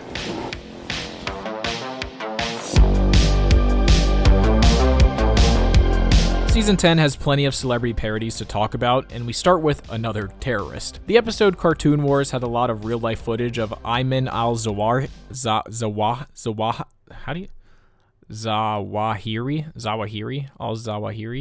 Ayman al-Zawahiri, the leader of Al-Qaeda who succeeded Osama bin Laden. They put fake captions on these videos to make it seem like he's making terrorist threats towards Family Guy, as well as discussing how much he hates Family Guy. أنبه إخواني المسلمين في فلسطين لعدة أمور حتى يدركوا أبعاد المؤامرة الأمريكية ضدهم. Not much to talk about with this one other than that it's just really funny. Oprah Winfrey would be the next celebrity they target in A Million Little Fibers. She actually first appeared in Here Comes the Neighborhood like we talked about earlier, but this is the episode where she has a major role. She interviews Tao Li about the book he wrote, which parodies the real-life case of the book A Million Little Pieces, which Oprah praised on her show before it turned out to be pretty much entirely fabricated. Although Oprah's real role in this episode is actually not really hers as much as it is her vagina and anus, which have the entire B-plot to themselves. They complain to each other about the lack of attention they receive, planning their trip to run away together to France. Let's face it, the only way we're ever going to get any attention is if Oprah doesn't work anymore. Well, that'll never happen. This all culminates in a police standoff with Minji, that's her vagina's name, pulling a revolver and holding hostages. It ends in tragic fashion with Gary, the other one, being gunned down by a police officer and Minji turning the gun on himself. They got me, Minji. No. Oh, no! Are we in Paris? Yeah, we're in Paris, mate. Life ain't worth living anymore. What's the use? I'm coming to see you, Gary! I'm coming to see you! No! Don't! I don't know, dude. Yet another incredibly iconic portrayal comes when they make fun of ex-presidential candidate Al Gore and the mythical Man-Bear Pig. His initial episode paints him as this delusional, self-obsessed man who is craving attention. And now I must save the world from something else. Maybe I'll make a movie. A movie starring me. Then people will take me super serial. He does so through his advocacy against Man-Bear Pig, the creature that is half man and half bear pig. This is parodying Gore's advocacy against climate change at the time after he released the documentary An Unfortunate Truth. The whole point is that Man-Bear Pig doesn't actually exist, he's just using the issue to garner attention for himself. I also talk pretty extensively about this episode in my South Park Made It Cool to Not Care video, so again, if you want a more in-depth discussion, check that out. He reappears in Imagination Land, in which he tries his best to shift the government's focus to targeting Man-Bear Pig, trying to get them to nuke Imagination Land because of it. His final appearance would come over 10 years later in season 22, in what, as far as I know, is the only time South Park has ever apologized to anyone they made fun of. At this point, it's very clear that Man-Bear Pig is very real and is actively destroying the town, so the boys go to the one man that can help them defeat him. You were right. Ha! You were totally right. Man-Bear Pig is real and, he's killing lots of people in our town. He forces them to apologize for making fun of him, still showing a bit of that self-obsessive attitude by making the boys go to some pretty extreme lengths. We're sorry for making fun of you. That didn't sound serial at all.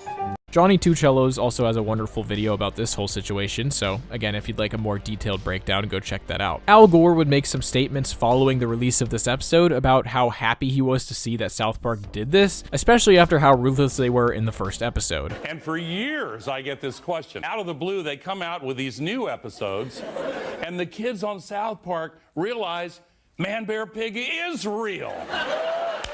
Honestly, I was so impressed. I don't know these guys, Matt and Trey, and I kind of thought they were nihilists of sorts, right? You know? But funny nihilists. But my character forces them to apologize. And they all say, oh, we're so sorry, Al Gore. Man-Bear Pig is real. I thought it was a hell of a statement by South Park, and I appreciated it a lot.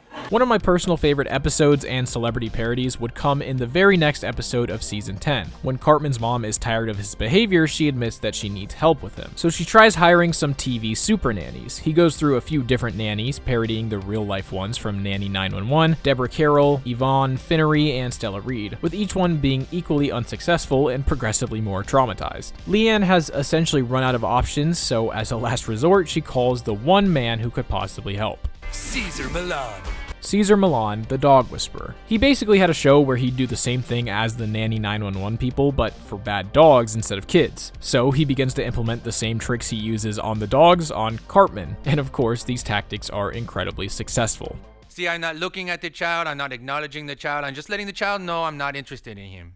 Not interested in me? This parody is especially funny because it's obvious that Matt and Trey really watch the show, since all the techniques he uses here are what he actually does in the show. It takes a long time for Leanne to actually begin using the methods and to stop coddling Cartman, but in the end, Caesar and Leanne are able to fully convert Cartman into a well-behaved boy. Now, this all falls apart when he rejects Leanne's romantic advances and leaves, but that's on her. This is one of the very rare instances in which South Park is actually nice to the person they parody, and it's very obvious that Matt and Trey really respect what Caesar does. Caesar Milan's response to this episode was truly incredible. He has his own YouTube channel where he basically does the same thing he did on TV, and he has a video where he reacts to his South Park episode. Throughout the video, it's clear that he finds the episode very funny and appreciates it, but what's actually hilarious about this video is the way he goes through and breaks down the technique he's using in the episode as if he was actually training Cartman just like he would a real dog. And I started, decreasing the energy because Cartman was absolutely disrespectful.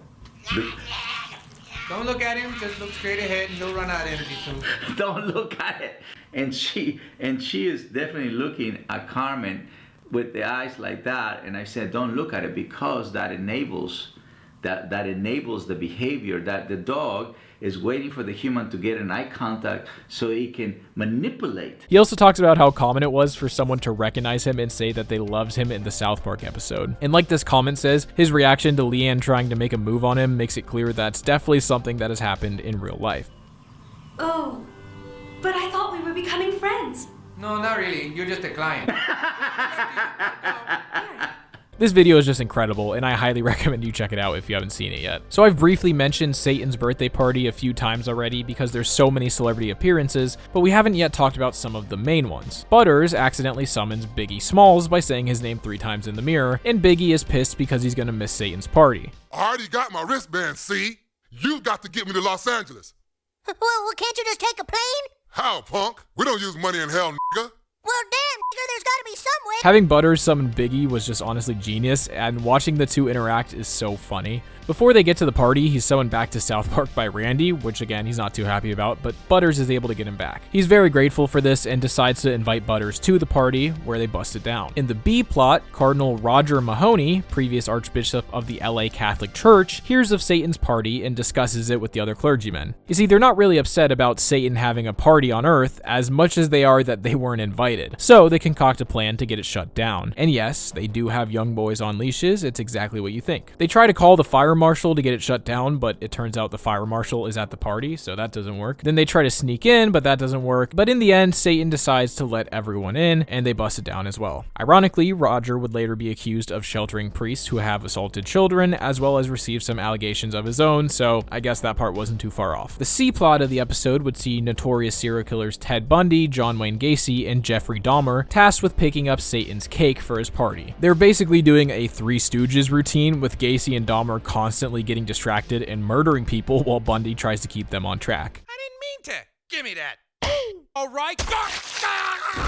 You nincompoop, that was the baker. He startled me. This all culminates in the three of them murdering each other and getting Satan the wrong cake. In the 2-part Go God Go series, Mr. Garrison, who was Mrs. Garrison at the time, would be forced to teach evolution in class. When he clearly does not want to teach it, the school brings in Richard Dawkins, a scientist who's a big proponent of evolution and a very outspoken atheist. Mr. Garrison begins to fall in love with Richard, and he gets her to disavow her beliefs and become an atheist. Dawkins is portrayed in a very r/atheism way, being pretty smug and condescending towards anyone who believes in religion, even bringing up the classic flying spaghetti monster example. If only you were an atheist. Well, what if I told you there was a flying spaghetti monster? Would you believe it simply because it can't be disproven? You're right.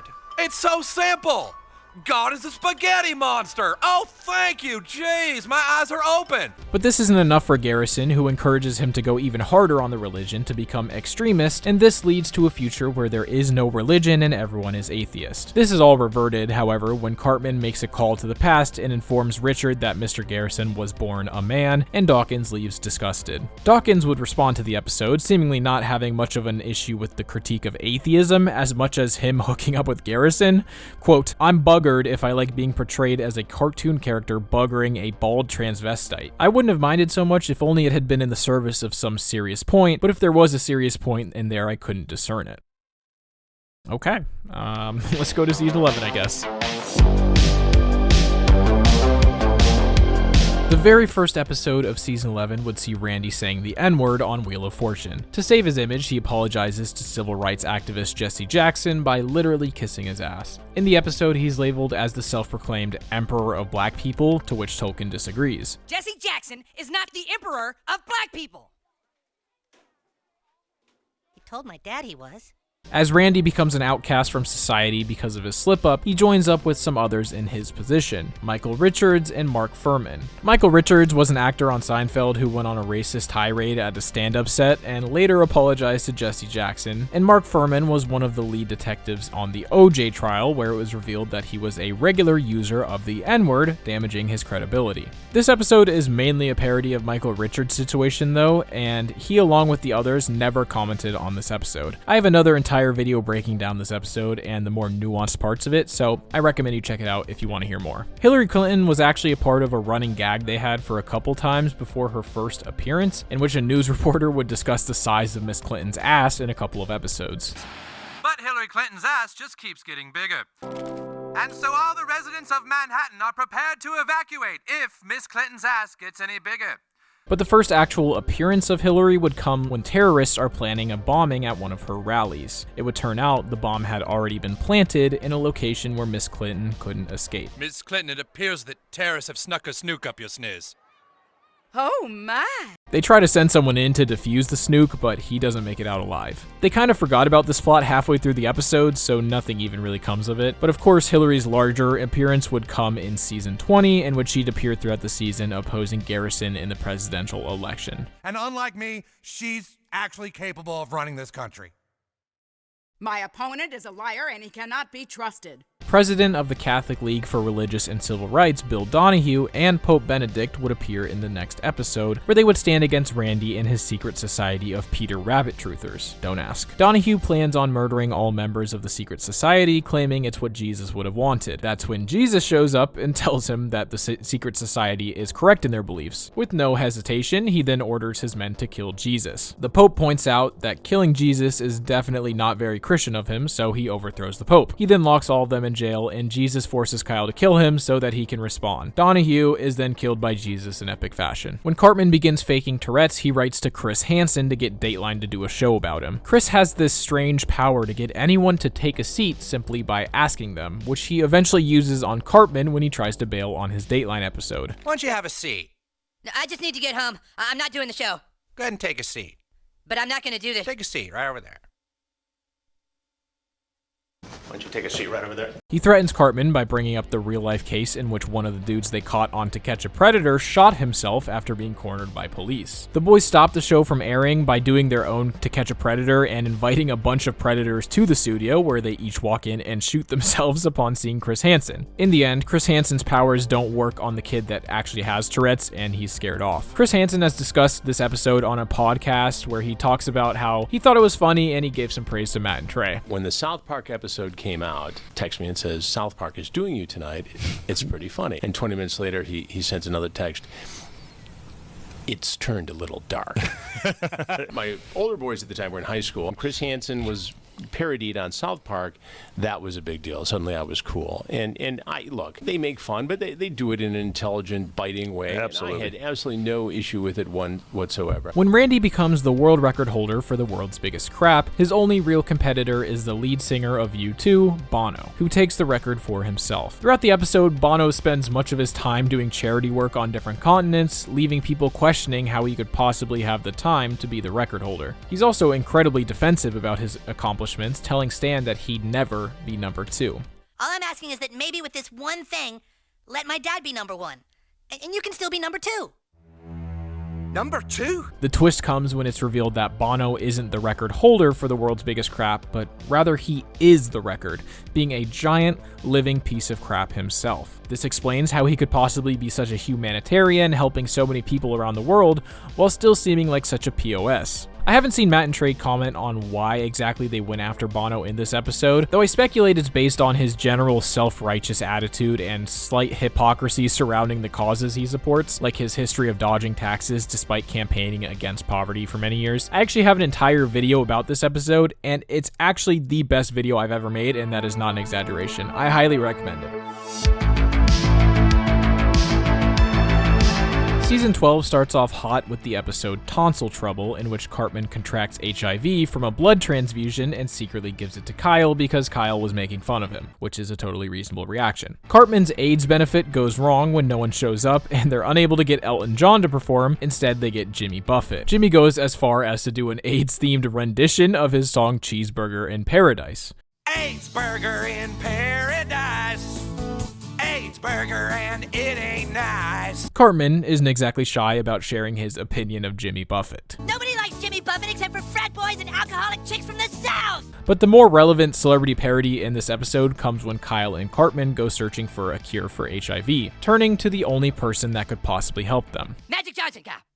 The key is Magic Johnson. Magic Johnson is widely considered to be one of the greatest NBA players of all time, leading the Lakers to 5 rings in the 80s. In the early 90s, in the prime of his career, it would come out that Magic had contracted HIV. Now, at the time, HIV was essentially seen as a death sentence, since much was still unknown about the virus and there really wasn't any hope for treatment. But for the most part, Magic would live a pretty normal life following his diagnosis, even making a comeback to play in the NBA a few years after and being a part of the Dream Team at the Olympics. That's why Kyle and Cartman go to see him, believing that he may have found a cure. When they meet Magic, he claims to not have any clue as to why he's so resistant, and they speculate that it might be something he's exposed to that others are not. When they arrive to his bedroom and see that it's filled with stacks and stacks of cash, they realize that that's the secret.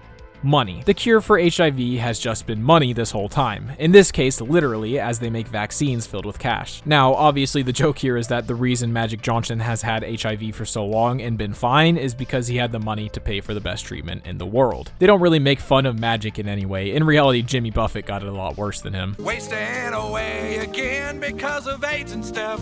The next episode of the season would become quite a controversial one as they parodied Britney Spears. The episode was released shortly after Britney had a public meltdown, shaving her head and reportedly abusing drugs. It all started when the boys decided to become paparazzi and pretend to be her kids to sneak into her hotel room and get some photos of her. Britney has clearly been going through a lot, and this pushes her over the edge, putting a shotgun in her mouth and pulling the trigger. She survives the ordeal somehow, missing the entire top part of her head, but this doesn't change much for the paparazzi and record companies. This video was taken just hours ago as Britney was wheeled into the hospital for some reason. Right here, you can also definitely see a boob job scar. She is still torn apart in the tabloids, and her record company forces her to continue recording music.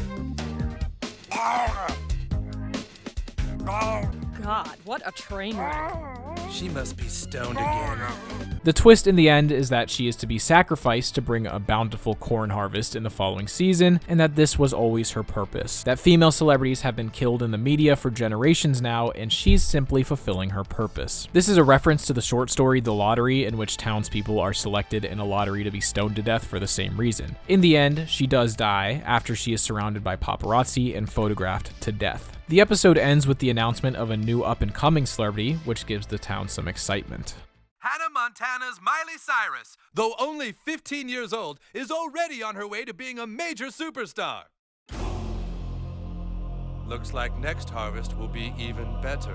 Yes, this episode did actually come out when Miley Cyrus was 15, and this prediction aged so well, it's almost prophetic. But a lot of people get really upset about this episode, saying that it's very disturbing, which is fair, and also that it's incredibly cruel towards Britney Spears. I've always found it weird that it's a pretty popular view of the episode because they're not even making fun of Britney Spears in this episode. If anything, the episode is sympathizing with her, showing how she's a victim of this horrible culture. It's satirizing the idea of tabloid culture in the way that the celebrities, in particular female ones, are used and discarded by their industries. Sure, it's a pretty disturbing way to do that, but that's the whole point, to show how dehumanizing the industry really is, taking advantage of people who are at their lowest points, something Matt and Trey have recognized that even they themselves participate in. In my opinion, this is one of their most biting and well done social commentaries in the show, and I could talk about this all day. It's something I've actually considered making an entire video on, so if that's something you'd like to see, let me know. Hi, Editor Blooms here. Just realized Armchair Analysis actually already made this video, so so I guess go watch his. I probably won't make it then. Now, Brittany has never publicly responded to the episode, though I'd like to imagine that she got the point they were trying to make, and if she did, I'm sure she actually appreciates it to some degree. I wanted to briefly mention Michael Chertoff, the Secretary of Homeland Security at the time, who appeared in the two-parter Pandemic story. He begins deporting Peruvian flute bands across the country back to Peru as part of a special plan to unleash the furry death on the world, aka a bunch of giant guinea pigs. This twist is revealed in the second part as he shows his true form, a guinea pirate. Honestly, don't even know what to say about this one, so let's just move on. In the episode about last night, we'd see quite a few appearances from politicians, with Barack Obama being the focus, as the episode premiered the day after he was elected president of the US in 2008. The episode follows his process of getting settled into the White House, and most importantly, while the whole country is either celebrating or preparing for the apocalypse, began working on his secret plan to pull off the biggest jewel heist in history. Boom, baby! As it turns out, the whole election was part of the plan, as Republican candidate John McCain was in on it. They just needed one of them to win the presidency so that they could have access to the secret tunnels under the White House. Using these tunnels, they planned to break into the Smithsonian and steal the Hope Diamond. Michelle Obama and Sarah Palin are also part of their team, with Sarah Palin hilariously switching from her Alaskan accent to one a bit more fitting for a heist plot. My phone's going ringy. Excuse me. It's McCain. I hope to God you're calling to tell me you're in position below the vault with the L7 charges. The rest of the plot plays out exactly as you'd expect a heist movie to, and they don't really make fun of the politicians as much as they do their supporters. They do, of course, throw a couple jabs at Sarah Palin, though, because, you know, low-hanging fruit. That there's always next year. Maybe I'll run for vice president again in 2009. Obama would make several cameo appearances in the coming years, being the fact that, you know, he was the president. But his next major appearance would come during the re-election, when Cartman commits election fraud with the help of General So in order to get Obama re-elected, ensuring the rights to Star Wars go to the Chinese, and Cartman is allowed to appear in the movies. Again, don't ask. Episode 1 of Season 13 takes aim at the Jonas Brothers, the Disney-made boy band that was absolutely massive at the time. Specifically, they focused on their promotion of purity rings, something that quite a few Disney stars were known for at the time. They wear the purity rings to show that they won't engage in any naughty behavior, aka abstinence. The Jonas Brothers do this, however, while very clearly marketing themselves through sex appeal. They're not very subtle about this, even going as far as to spray warm white foam over a crowd of little girls. Now, when I watched this, I thought this was a joke made up by South Park because there's no way they would actually do that, but no, they actually did this, and you can see from this very aptly titled YouTube video from 2009. It's revealed throughout the episode that they don't actually like the purity rings and don't want to wear them, but they're being forced to by Disney. Mickey explains it pretty well. You have to wear the purity rings because that's how we can sell sex to little girls. If we make the posters with little girls reaching for your junk, then you have to wear purity rings or else Disney Company looks bad.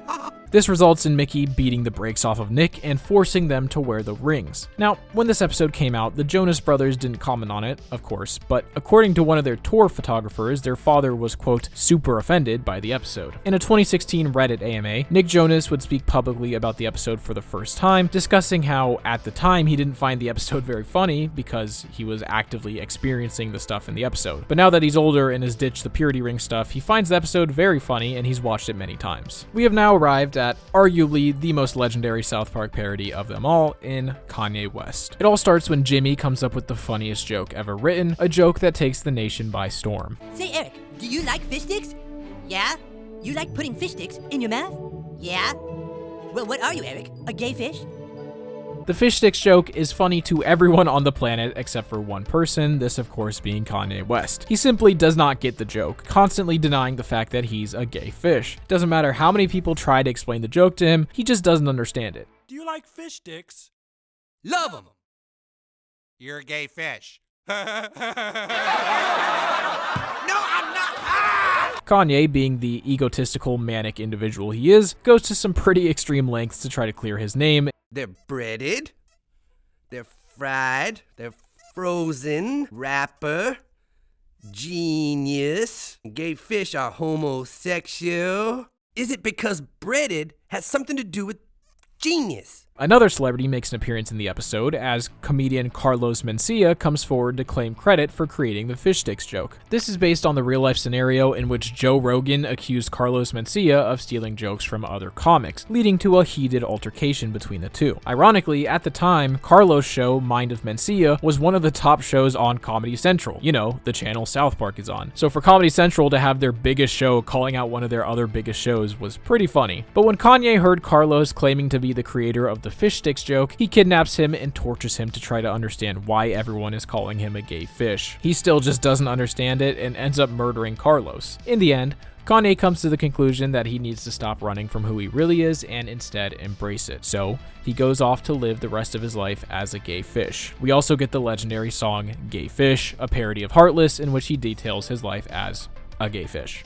Cause I know that I'm a gay fish, yo. Now, the reason Matt and Trey decided to pick Kanye for this role is because they had the fish sticks joke and general outline for a story. They just needed someone that didn't have a sense of humor to not understand the joke. So, naturally, they picked Kanye. Now, what's funny about this is that Kanye has mentioned the fish sticks joke quite a few times over the years. Immediately after the episode aired, he would take to his blog where he'd write a statement in all caps in typical Kanye fashion about how South Park murdered him and it did hurt his feelings, but he's sure they're nice people in real life and he was trying to work on himself and keep his ego under control. That would not age well. But in this initial reaction, he seems mostly like a good sport. I'm sure he at least understood the joke. It would sure be ironic if he didn't understand the joke, right? The next year, Kanye would include a line on the song Gorgeous, suggesting that maybe he was still a little upset by the joke. You make them say, oh, cause the game's so pimpish. Choke a South Park writer with a fish stick. You know, maybe a little salty, but nothing too crazy. Then, 3 years later, on the song Made in America, he'd call back to the episode, basically giving a, yeah, well, look at me now kind of thing. Okay, yeah, you're still thinking about the joke, but you get it, right? Right? In 2019, he'd be interviewed by Big Boy TV, in which, unprompted, he would bring up the fish sticks joke. Go, people pants smaller than mine. And I'm the one who, you eat fish sticks because I have skinny jeans on. Wow, he doesn't get the joke. A decade later, and he still does not get the joke. The joke about the fact that he doesn't understand a joke. He doesn't get that joke. I mean, you truly couldn't write a better joke than that. As recently as 2021, he would have a line dissing South Park on the leaked version of Life of the Party, but this line would be removed in the full version. He would make more appearances in the show though, with his next big role coming in season 17. And this might be a hot take, but honestly, I think that he's even funnier in this episode than the original. He is constantly trying to defend his wife, Kim Kardashian, from accusations of her being a hobbit. Okay, if she is a hobbit, then how come she don't live in a hole in the ground? She don't live in no hole in the ground. She lives in a big-ass mansion with me in her room that is slightly below ground. As the episode goes on, he slowly begins to realize that she is in fact a literal hobbit, and watching him in denial over it is hilarious. That movie is just loosely based on her television show, Keeping Up with the Kardashians, which is a show about short, loud little people living in a fantasy world. Hold up. Bitch, if you the hobbit, you need to let me know right now, because I'm making a fool of myself out here. They also parody the whole thing when he took the mic from Taylor Swift at the MTV Awards and said Beyonce deserved it over her. And of course, this episode contains a parody of another one of his songs, Bound 2.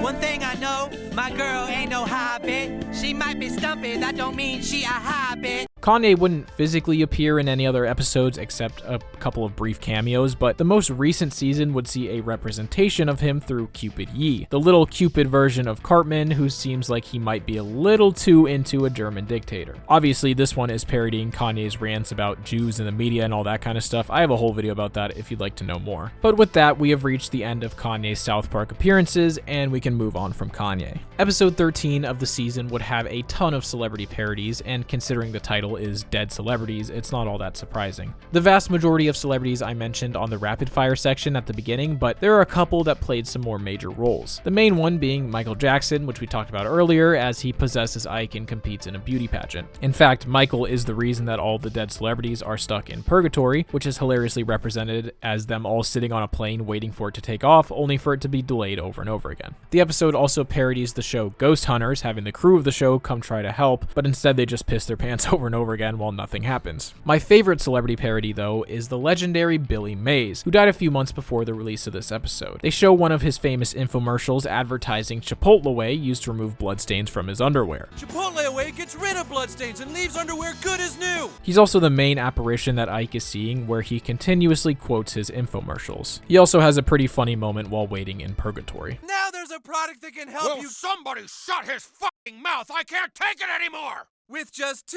easy steps, I can climb over these seats and kick you right in the fucking balls. Now, obviously, Bill wasn't around to see the episode, but his son did come out and say that he really liked the episode and that he knew his dad would have loved it too, which is another rare wholesome moment in the South Park celebrity parody world. The final celebrity parody of season 13 would target Paul Watson and the crew of Whale Wars. Now, this one's a pretty niche one since this was a show that aired on Animal Planet for 6 seasons. The basic premise of the show is that this conservation group would go out and try to interfere with Japanese whaling expeditions, which sounds really cool on paper, and apparently Stan thought so too, as he decides to join the team after learning about these expeditions. But as Stan quickly realizes, it's not nearly as interesting as it sounds. You see, the problem that Matt and Trey have with the show is that they don't really do anything. Like, they present the show like they're badass pirates who are doing whatever it takes to stop these whaling expeditions, but like 90% of the show is just nothing happening. In the episode, Paul suggests that they beat themselves up and say that the Japanese did it, as well as throw rancid butter at the ship. Stan's just annoyed by these dishonest and ineffective tactics, and when Paul is killed by a harpoon, Stan steps up and actually makes it cool. Matt and Trey specifically cite an episode in which Paul claims to be shot by the Japanese as their inspiration for this parody. And after watching the footage of this supposed situation, I don't think Trey's analysis is too far off. He's just standing there and suddenly he gets this, and the camera's like perfectly poised, and he turns to the camera and is like, oh, I've been shot. And they make this big thing, the captain's been shot. And it's like, you are lying. You're a liar, and you're totally lying. I was able to find one clip where Paul is asked about the South Park episode, where it's kind of hard to understand what he's saying, but I think he says that he wrote them a letter saying he liked it and they were upset by that. I don't know. The way he talks definitely makes it seem like he was kind of offended by the episode, but it's really hard to tell. South Park was interesting because I wrote them a letter saying how much I enjoyed the show, and they got real upset. Trey Parker, who's the other guy there, you know, and the fact that if you can get on South Park, you must have really touched a nerve in the popular culture. So I don't care what they call me. I've never really cared what they call me. The first episode of season 14 would feature a few celebrity parodies, but the main focus is Tiger Woods. Tiger Woods is arguably the greatest golfer of all time, but in 2009 he was involved in a pretty major scandal when he would crash his car while driving under the influence. In the following days, details would come out about his many instances of cheating on his wife, with an argument about the cheating being the inciting factor for the crash. In the episode, they would recreate the scenario and show Tiger's wife beating him with a golf club. It's revealed that these scenes are from the new Tiger Woods PGA video game, which the boys are really into. Hang on, I'm switching to a 7-iron. Oh man, I lost another endorsement! Scientists begin to study why it could possibly be that rich, successful men are having sex with lots of women, and the conclusion that they come to is sex addiction. Butters and Kyle are labeled as sex addicts and are sent to a rehab center where they meet with several celebrities who have experienced similar scandals. Putting cigars in girls' vaginas? Very good, Billy. Watching internet porn all day, every day? Spot on, Charlie Sheen. Excessive internet porn. Now, the running gag throughout this episode is that all of the men pretend like they can't possibly fathom why any man who is rich and successful would live such a lifestyle, and the celebrities aren't willing to take any personal responsibility. They even go as far as to place the blame on aliens who crash landed in Roswell, and after they kill the alien, they are all cured. It ends with Cartman and Stan playing the new Tiger Woods game, which is just a normal golf game, and they get bored and turn it off. Dude, screw this. Who wants to hit a dumb little ball around? Yeah, golf is stupid again. According to his coach a few years later, Tiger Woods' favorite show is South Park, and this episode only made his love for the show grow, claiming that he, quote, seemed proud when this episode was released. And if you know anything about Tiger Woods, that is not surprising in the slightest. In the next episode, Butters reveals that he is in love with Kim Kardashian, discussing how she is the hottest woman on Earth. Today, my sisters and I are gonna have to watch something. It's gonna blow. Kim Kardashian is so sexy, her butt is like a big mountain of pudding.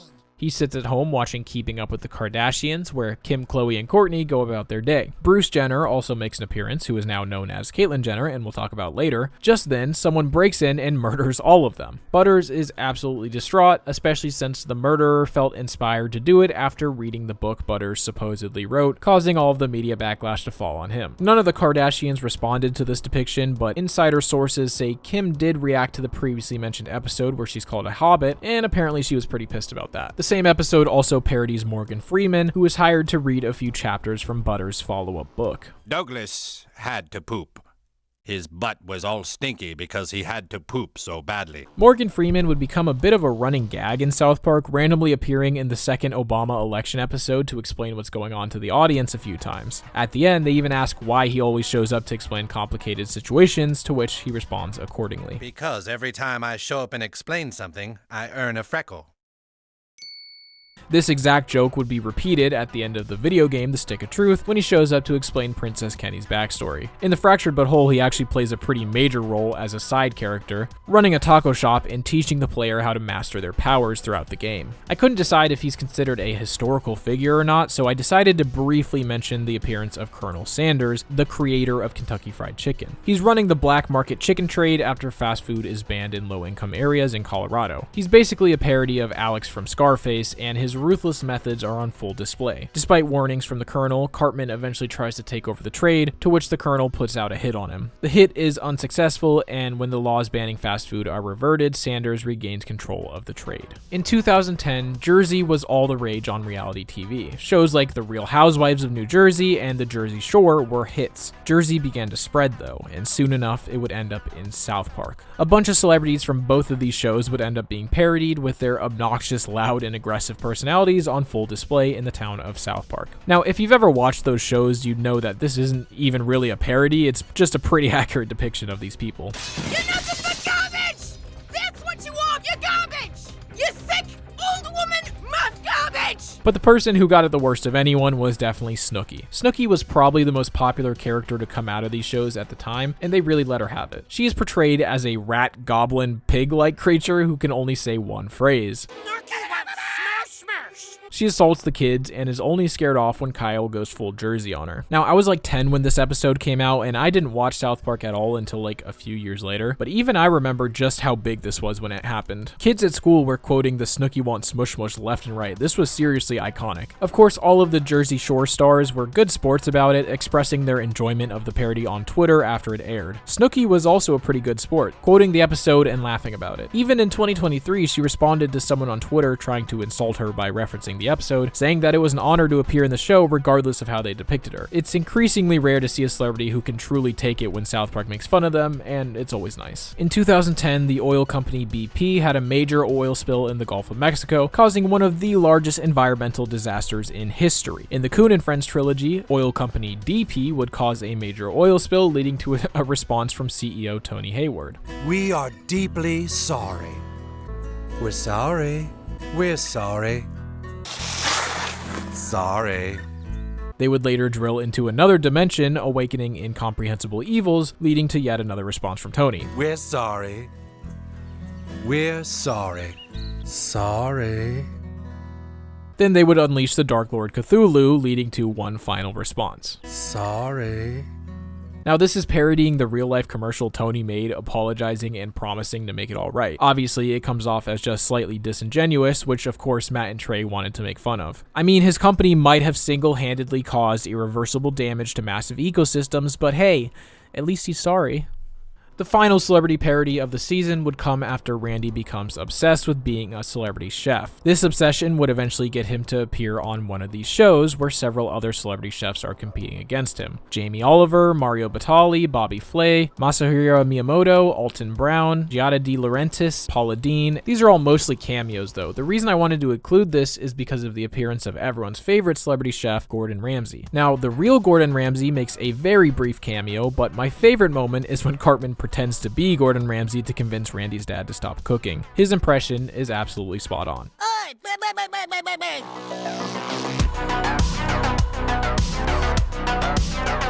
Season 15 opens with a rather controversial episode in The Human Sentai Pad. Steve Jobs plays the main antagonist of the episode, placing Kyle into his new Apple product, the Human Sentai Pad. This episode parodies the human centipede, and Steve is used hilariously, having his motivation for creating such a monstrosity be his obsession with innovation and the pursuit of revolutionizing technology. Now, if you know anything about the real-life Steve Jobs, you realize that this is a pretty accurate parody because it seems like he might have been a little insane himself. He never showered, he walked around barefoot, he soaked his feet in company toilets, and his pursuit of alternative treatments for his pancreatic cancer would eventually lead to his death, refusing a potentially life-saving surgery in favor of things like acupuncture and supplements. His portrayal in this episode is hilarious, and I have an entire video dedicated to this episode, so if you want to know more, check that out. The episode also parodies Dr. Phil, who has Cartman on his show after his mom won't buy him an iPad. He even ends up gifting the Human Sentai Pad to Cartman for his troubles. When the Germans create FunnyBot, a comedy robot, he puts every other comedian in the world out of business, causing a bunch of celebrity comedians to hold South Park Elementary hostage. These include David Spade, Ellen, Dane Cook, Conan O'Brien, Louis C.K., Rob Schneider, Russell Brand, Zach Galifianakis, and Jimmy Kimmel. They are led by Adam Sandler and Jay Leno. They don't really make fun of any of these celebrities, they're kind of just in the episode for plot purposes, but they do make fun of one comedian, that being Tyler Perry, who is shown to be obnoxious and tryhard. The only person that finds Tyler Perry funny at all is Token, who is constantly handing him money. Yeah, everything's worse. It's the worst thing of the worst. That's what I'm saying. Oh, Lord. Token, stop giving Tyler Perry money or he won't go away. I don't think I have to explain the joke being made here. In the end, they bury Tyler Perry in a place where he can never escape, and Obama gives a final remark. I am pleased to announce that the greatest threat to mankind is now gone forever. Justice has been done. When the boys start their own crack baby basketball league, they need someone to play a halftime show. So Cartman tasks Craig and Clyde with getting Slash, the guitarist for Guns N' Roses. He specifically chooses Slash because he'll play anywhere as long as you pay him. They have trouble finding him, with him supposedly playing in Colorado and Moscow at the same time. So they go to the post office to try to find his address, but the man at the post office reveals something unexpected. The reason I can't tell you where Slash lives is because he don't live nowhere. It's because he's made up. Don't spoil it for the kids, Marty. It turns out Slash is a fictional character based on a character from Dutch folklore called Wunterslausch. Who played at my 8th birthday party? One of our parents. But then, who was the guitar player for Guns N' Roses?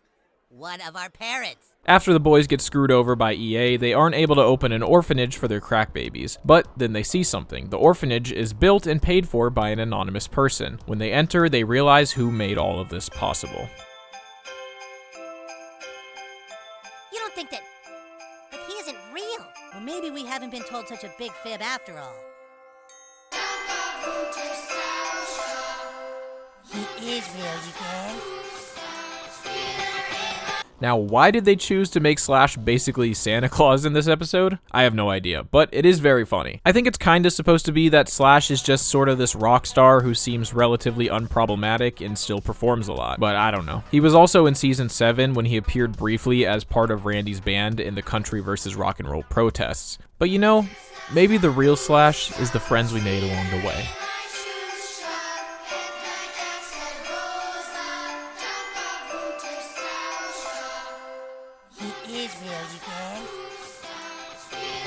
Both Jim Carrey and Adam Sandler make brief appearances in movie trailers in the episode You're Getting Old. They basically just reuse the Rob Schneider jokes from earlier, but this is parodying specifically Adam Sandler and Jim Carrey movies that were releasing at the time. It's Jim Carrey in whatever, you'll pay to go see it. Fuck you. July 12th.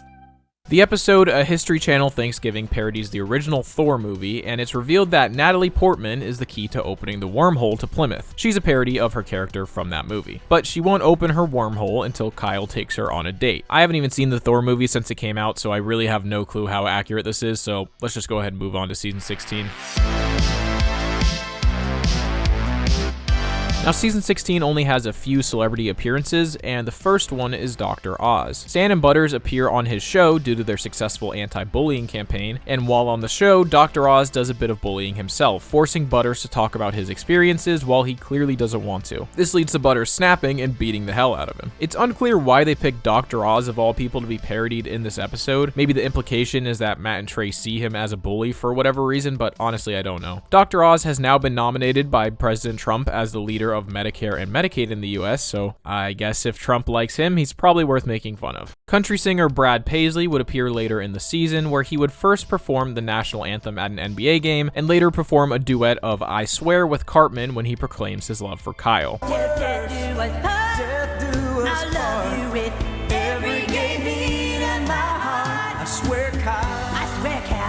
This one wasn't even a parody. They actually got Brad Paisley to sing in this episode. At first I had no clue why, but then I went to Brad Paisley's Twitter and he has a ton of tweets about South Park, apparently visiting the studios with Aaron Rodgers randomly. It seems like he's friends with Matt and Trey, considering they even helped him make some visuals for his concerts. He would also make a brief appearance on a poster in the season 22 episode Buddha Box, and they'd even play one of his songs at the end of the episode. So yeah, it definitely seems like he's a fan of the show, and he's probably friends with Trey. The episode Raising the Bar would feature a couple of celebrities, one of which being Honey Boo Boo. I'm only 6 and I've already had 3 heart attacks, girlfriend. Honey Boo Boo was a child pageant contestant who had her own reality show on TLC, in which you could watch her and her mother prepare for their pageants and live their life. Their white trash lifestyle captivated the nation in a display of just how far we've fallen as a society. The episode concludes in a good old-fashioned sketty wrestling match between Cartman and Honey Boo Boo, since Cartman now has his own Honey Boo Boo style reality show. In an interview with TMZ, Honey Boo Boo's mother would discuss her feelings of the parody, and she has some very interesting words to describe the show. Just the way they portrayed the show, it was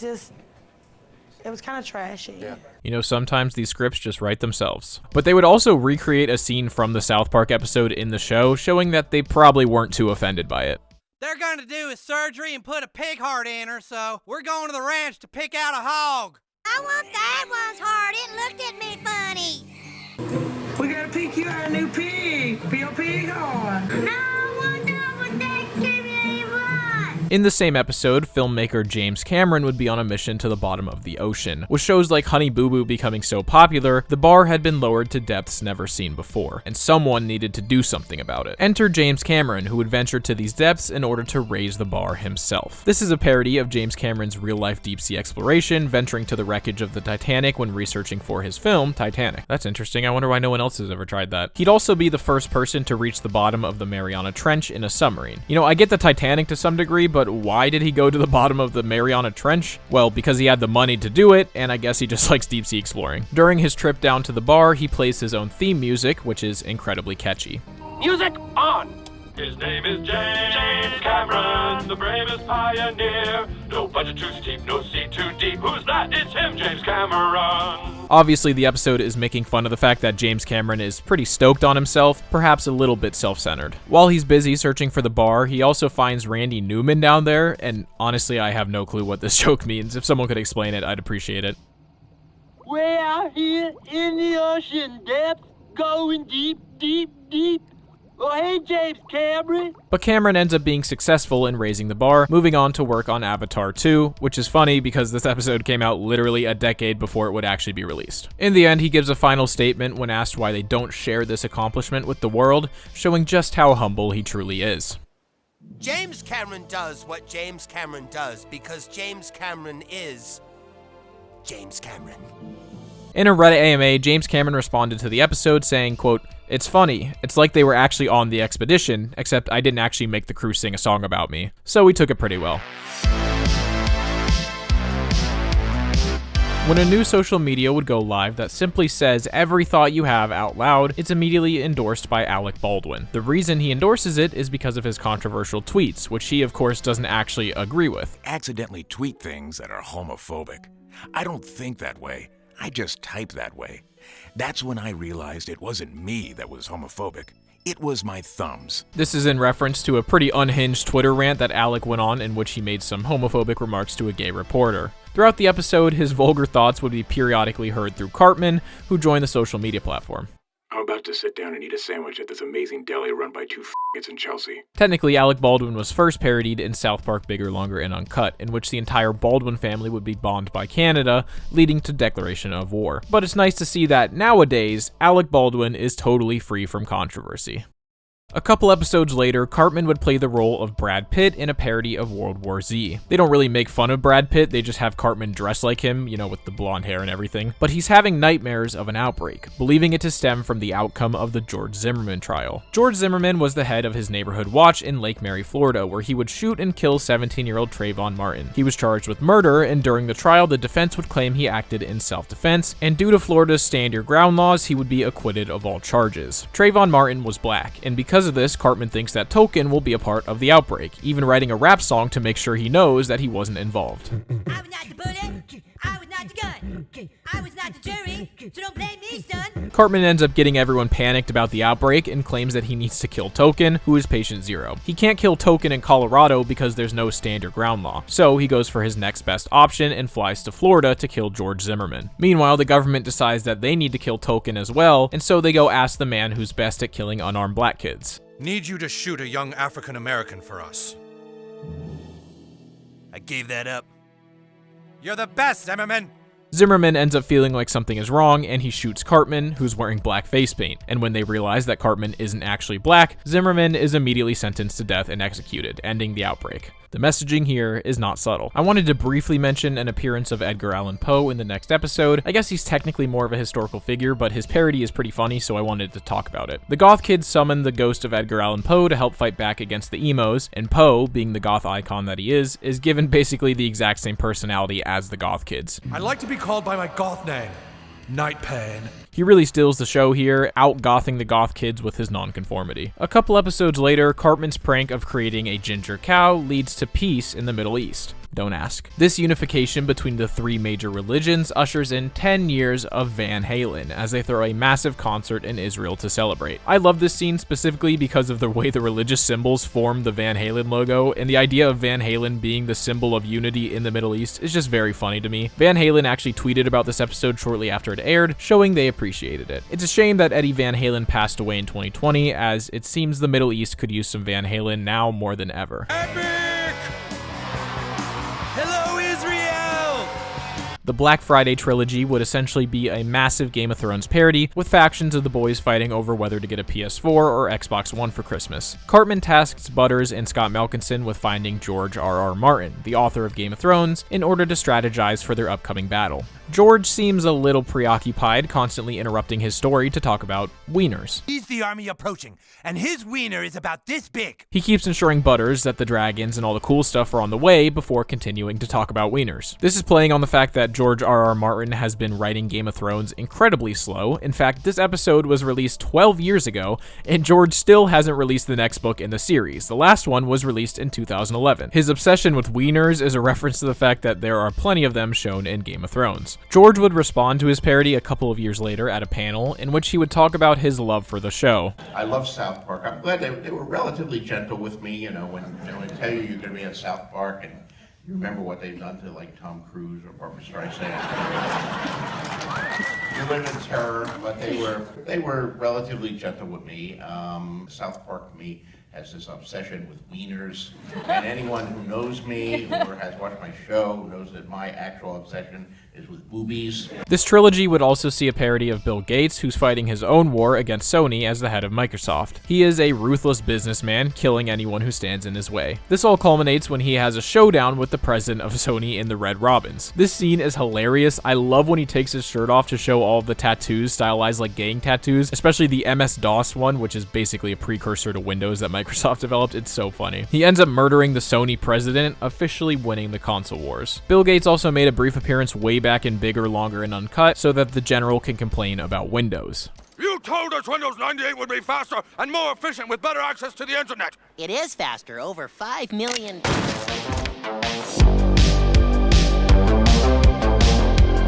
The first episode of Season 18 sees a bunch of figures from the NFL make appearances. It focuses on Dan Snyder. No, not that Dan Snyder.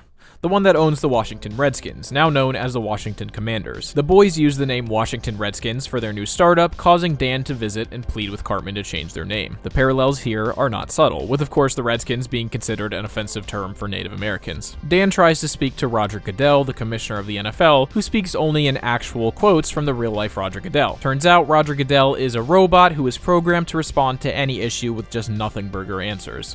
And we will do more Do more. Do more. Get all the NFL owners on Skype. This thing is broken again.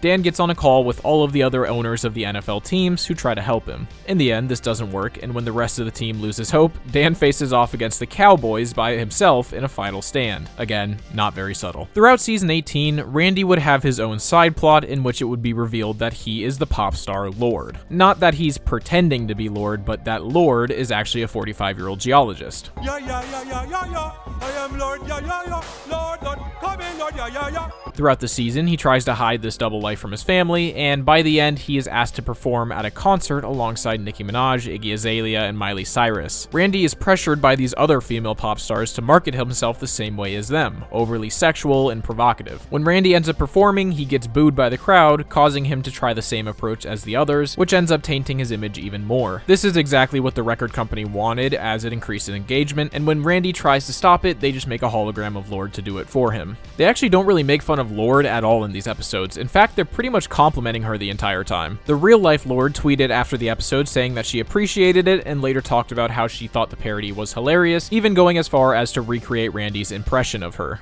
I'm Lord. The season finale actually had quite a few celebrity parodies, with the aforementioned Iggy Azalea performing a duet with Elvis Presley's hologram. Tupac's hologram is also roaming the streets, and Kurt Cobain's hologram performs a grunge version of Up on the Housetop while loading a shotgun, which thankfully turns out to be a toy. And of course, Bill Cosby performs his interpolation of the appropriately creepy Baby It's Cold Outside alongside Taylor Swift. Say what's in this drink? That's just some Jello. Bill Cosby was previously mentioned in the video when he moved to South Park alongside all the other black celebrities, but he actually appears another time alongside Bill Clinton in season 20, encouraging the school to join their gentlemen's club, because of course, those two definitely know how to be gentlemen. But the celebrity who appears possibly the most throughout the last few episodes is PewDiePie. Ike becomes obsessed with him, and the rest of the boys just don't get it. Meanwhile, Cartman tries to mimic PewDiePie, becoming Cartman Bra. By the end of the season, PewDiePie is able to get rid of him and signs off the episode, thanking South Park for coming on his show. Alright bros, looks like we'll have to end it there.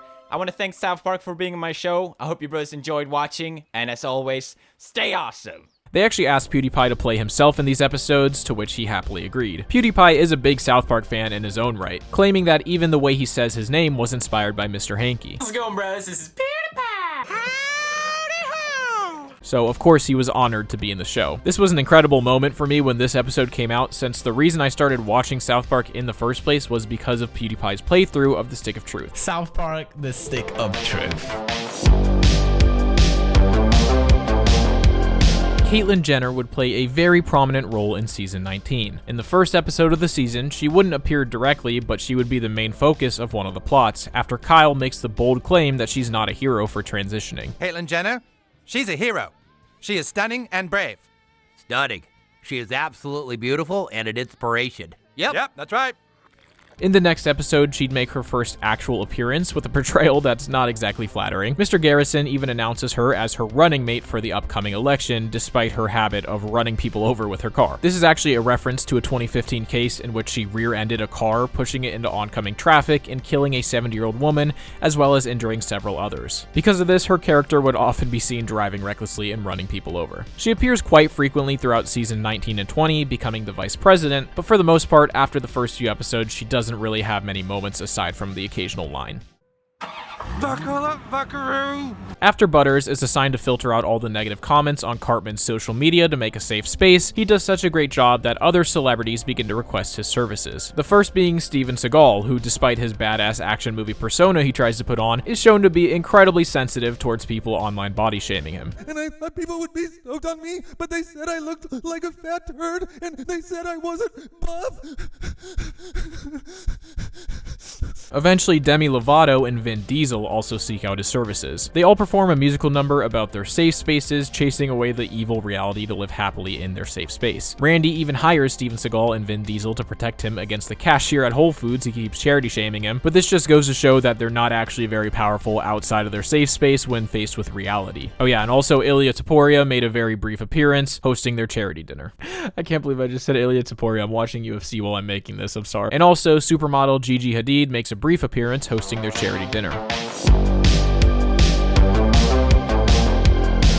Season 20 has quite a few celebrity appearances. In fact, the Donald Trump parody appears in pretty much every episode as Garrison navigates becoming the president, as well as Hillary Clinton. But if I was gonna really talk about the Trump stuff, I'd need a lot of time, so I'll save that for a video in the future. But this season as a whole is really confusing and all over the place, so I'm just gonna briefly talk about the one that I think is worth talking about. When people are kneeling for the national anthem, Congress decides that they need a new one, so they hire J.J. Abrams to create the new one, considering what a good job he did on Star Wars. Now, obviously this is sarcasm from Matt and Trey, who most likely hated the new Star Wars movies. When fake news becomes rampant all over Facebook, the town decides they need to go straight to the source. They invite the founder of Facebook, Mark Zuckerberg, to town. He's basically a poorly dubbed villain from an old anime or kung fu movie, constantly talking about his style. I am the founder and chairman of Facebook, but I also have a style that is completely unblockable. If you've somehow never seen Mark Zuckerberg speaking or interacting with people, this might be a little bit confusing, but if you have, you know that this isn't too far off. Yeah, someone asked me, do I smoke meat? Smoking meat. Smoking these meats. Smoking meats earlier in the day. Smoking these meats, and then smoking meats, grilling meats. Good smoky flavor. He's always been a very strange person, causing many in the past to speculate whether he was secretly a lizard person or an advanced AI. Throughout the episode, Zuckerberg is constantly being a nuisance to the town, but the police claim they can't do anything about it. You all should have thought harder about this before letting him into your lives. Butters has also hired Zuckerberg to help him spread fake news about the boys' superhero group, so the boys come up with a plan to use Facebook against him. They basically bait him into fighting them so that Cartman can create a false narrative and spread it on Facebook Live. This leads to Zuckerberg shutting down the site and thwarting Butters' plans. In this case, they're not only making fun of how inhuman and weird Zuckerberg can seem at times, but also how insane it is that he runs a social media and seemingly just allows fake news to run rampant at his own convenience. From one tech billionaire to another, several episodes in season 22 take aim at Amazon and Jeff Bezos. After a strike at the Amazon fulfillment center in South Park, Jeff arrives to discuss the issue with the mayor. He's even more of an obvious supervillain than Zuckerberg, with a giant head and telepathic abilities, a reference to the Telosians from Star Trek. He's an absolutely ruthless businessman, threatening the mayor after the strike begins losing him business. Perhaps you should no longer be a prime member.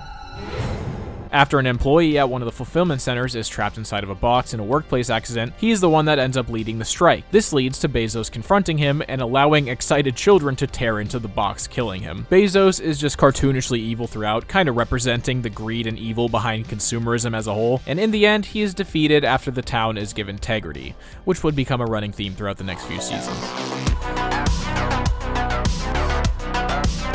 Everyone's favorite world leader who totally doesn't look like Winnie the Pooh would make a brief appearance in Banned in China after Randy and Mickey team up to sell China weed. I'm not really going to talk much about this one because, once again, I've made an entire video breaking down the chaos that came from this episode, considering it led to anything South Park related being wiped off the Chinese internet. So I highly recommend you go check that out. Now, South Park has made fun of Tom Brady and head coach Bill Belichick quite a bit, actually. Back in season 12, Cartman had a whole subplot in which he teaches inner city kids how to cheat on their exams, citing his favorite cheaters as inspiration. Bill Belichick proved that in America it's okay to cheat, as long as you cheat your way to the top. Tom would also make a few brief appearances throughout the show. In season 16, he promotes Butters' creamy goo. In season 17, his medication is swapped with Ike's and he craps his pants on the field. And in season 19, Cartman once again is motivated to break the rules by the man who is best at it. And what does Tom Brady do after breaking the rules? Deny and subvert. Yeah! You're right, guys. I'm gonna Tom Brady this thing. Yeah! I'm gonna say, you're not giving me 4 days of detention. You're only giving me 1. Yeah!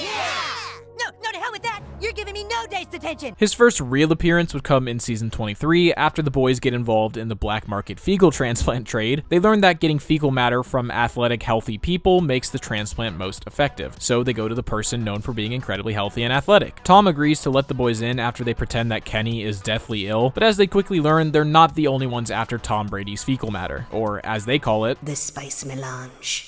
It is here in this house.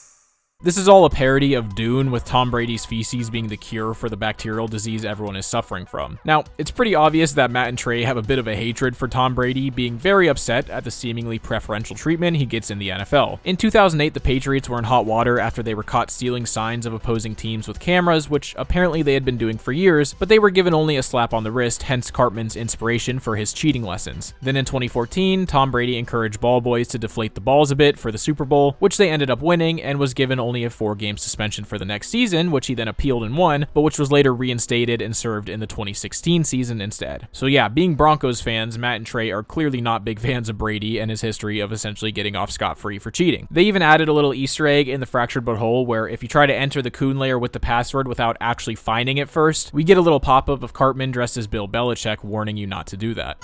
Hey, Tom Brady, you want to play the game or do you just want to be known as a smug cheating bitch the rest of your life? Season 24 is a whopping total of 2 40-minute episodes, which don't include any major celebrity appearances, but they do have a whole section in which they break down the QAnon theory, which features a few celebrities partaking in evil deeds, including, of course, one of the major players who inexplicably took his own life after a series of wild coincidences. And you know, I looked pretty hard, and Season 25 doesn't have any major celebrity parodies as far as I can tell, making it literally the only season in the entire show to not feature one. And with that, we have finally reached the most recent season of South Park, which only featured 2 major celebrity parodies, one of which being the previously mentioned Kanye parody, but in the episode following, they would go after Prince Harry and Meghan Markle. They go pretty hard on them, specifically the way in which they are able to market themselves as victims despite their incredibly favorable circumstances. They really focus on this idea of privacy, how they claim they would just want to be left alone and live a private life, despite the fact that they are constantly putting themselves into the public eye over and over again. They go as far as to have their own worldwide privacy tour in which they travel the world, letting everyone know how badly they just want to be left alone. This is a pretty great parody, and once again, I have an entire video breaking this situation down in much greater detail, so feel free to check that out. But as it turns out, the couple weren't too happy about this episode. Sources reported that Meghan was, quote, upset and overwhelmed by her portrayal in the episode, and other sources would even claim that they planned on pursuing legal action. Now, a spokesman for Harry would directly come out and say that they never planned to pursue any legal action, but it's up to you if you decide to believe that or not. You ever heard of a thing called privacy? Oh yeah, I almost forgot to mention, the final episode of season 26 would focus a lot on masculinity and what it means to be a real man, so of course they made sure to include a parody of Andrew Tate. Andrew Tate is an alpha male podcaster who loves to share his views on how you can be a real man to his audience of mostly children. He was also arrested on charges of human trafficking, a case which he is still fighting today. In the episode, they call him Alonzo Fineschi, and Randy finds out that he's a wanted Romanian sex trafficker. Now, this is a pretty brief cameo, so I normally wouldn't include it, but Tate actually did respond to the episode tweeting, "When I am proven innocent, I look forward to help create the greatest South Park episode of all time." Alright, dude, whatever. I don't know. Following the release of Season 26, they'd also release a few specials, the first of which being Joining the Panderverse, in which they heavily parody Kathleen Kennedy and Bob Iger. Now, these two have kind of become the face of modern Disney and Star Wars, with many people blaming them for all of the quote-unquote woke decisions that they've been making, whether that be race swapping, gender swapping, anything like that. Which they definitely make fun of them for in this episode, with Kathleen Kennedy constantly insisting that they put a chick in everything and make her gay. Just discussing ideas of what to do with the new Prince Eric movie. Put a chick in it, make her gay! Now, there were reports and rumors that the people over at Disney and Lucasfilms were pretty upset about this, with claims that Kathleen Kennedy specifically was very upset, but I could never really find anything to substantiate who was making these claims or anything like that, so it's really hard to know what actually was the outcome of this. But once again, if you'd like a more in-depth look at this episode, I have a whole video about that as well, so feel free to check it out. The next celebrity parody would come in the next special, South Park Not Suitable for Children. The boys become obsessed with this new sports drink called Cred, and it's all the rage in the schools. It is constantly peddled and advertised by annoying YouTuber Logan LaDouche, who does whatever he can to make sure that kids want to buy it. Now, if you hadn't picked up on it, this is obviously a parody of Logan Paul and his Prime brand. They really target the way that people like Logan Paul target their adult products specifically towards children, and they question just how ethical that really is. Now, Logan Paul's response to this episode was exactly what you would expect it to be, meaning that he recreated shot for shot the parody Prime commercial that they made in the episode, because of course he is a businessman and he knows that all PR is good PR. Once again, I go into depth about this in my video about the special, so feel free to check that out. Which finally leads us to the most recent celebrity parody in South Park from South Park The End of Obesity special. This episode targets all sorts of things, the American healthcare system, Ozempic, and of course, Lizzo. Now, first of all, I want to quickly rant about the fact that a bunch of people got mad at me in the comments on my video about this special because I called Lizzo a rapper, and I would like to make it clear that if you look on Google, she is in fact labeled as a rapper and singer, and that's because on her come up, she was rapping rapping. If you listen to any of her old music, it's rap music. She's a rapper in the same way that Post Malone was a rapper, in the sense that he was more of a singer, but people considered him a rapper. Alright, anyways, rant over. So Lizzo kind of became known for being obese herself and really pushing the body positivity movement, which is why she's parodied in this episode. They create a parody of Ozempic commercials by using her name to represent the idea of just not caring about how you look. They really barely even make fun of her. It's kind of just poking fun at her more than anything, but I thought it was pretty funny. In case studies, 70% of patients on Lizzo no longer cared how much they weighed. I don't give two shits. She didn't seem too offended either, posting her reaction to it on her social media shortly after. That's crazy. Guys, my worst fear has been actualized. I've been referenced in a South Park episode. She would even go as far as to dress up as the medicine for Halloween, posing alongside an inflatable Cartman. So clearly she was a very good sport about it, and interestingly enough, she has recently come out with pictures to show that she's lost a ton of weight, so good for her, I guess. So I was planning on doing like this whole big thing for this outro, but I am so goddamn tired of editing this video that this is the outro you're getting. Thank you so much for watching. I will be uploading more frequently in the coming months. I know I say that every couple of months, but I actually mean it this time. And yeah, that's about it. Show a clip of Pip dying or something, I don't know.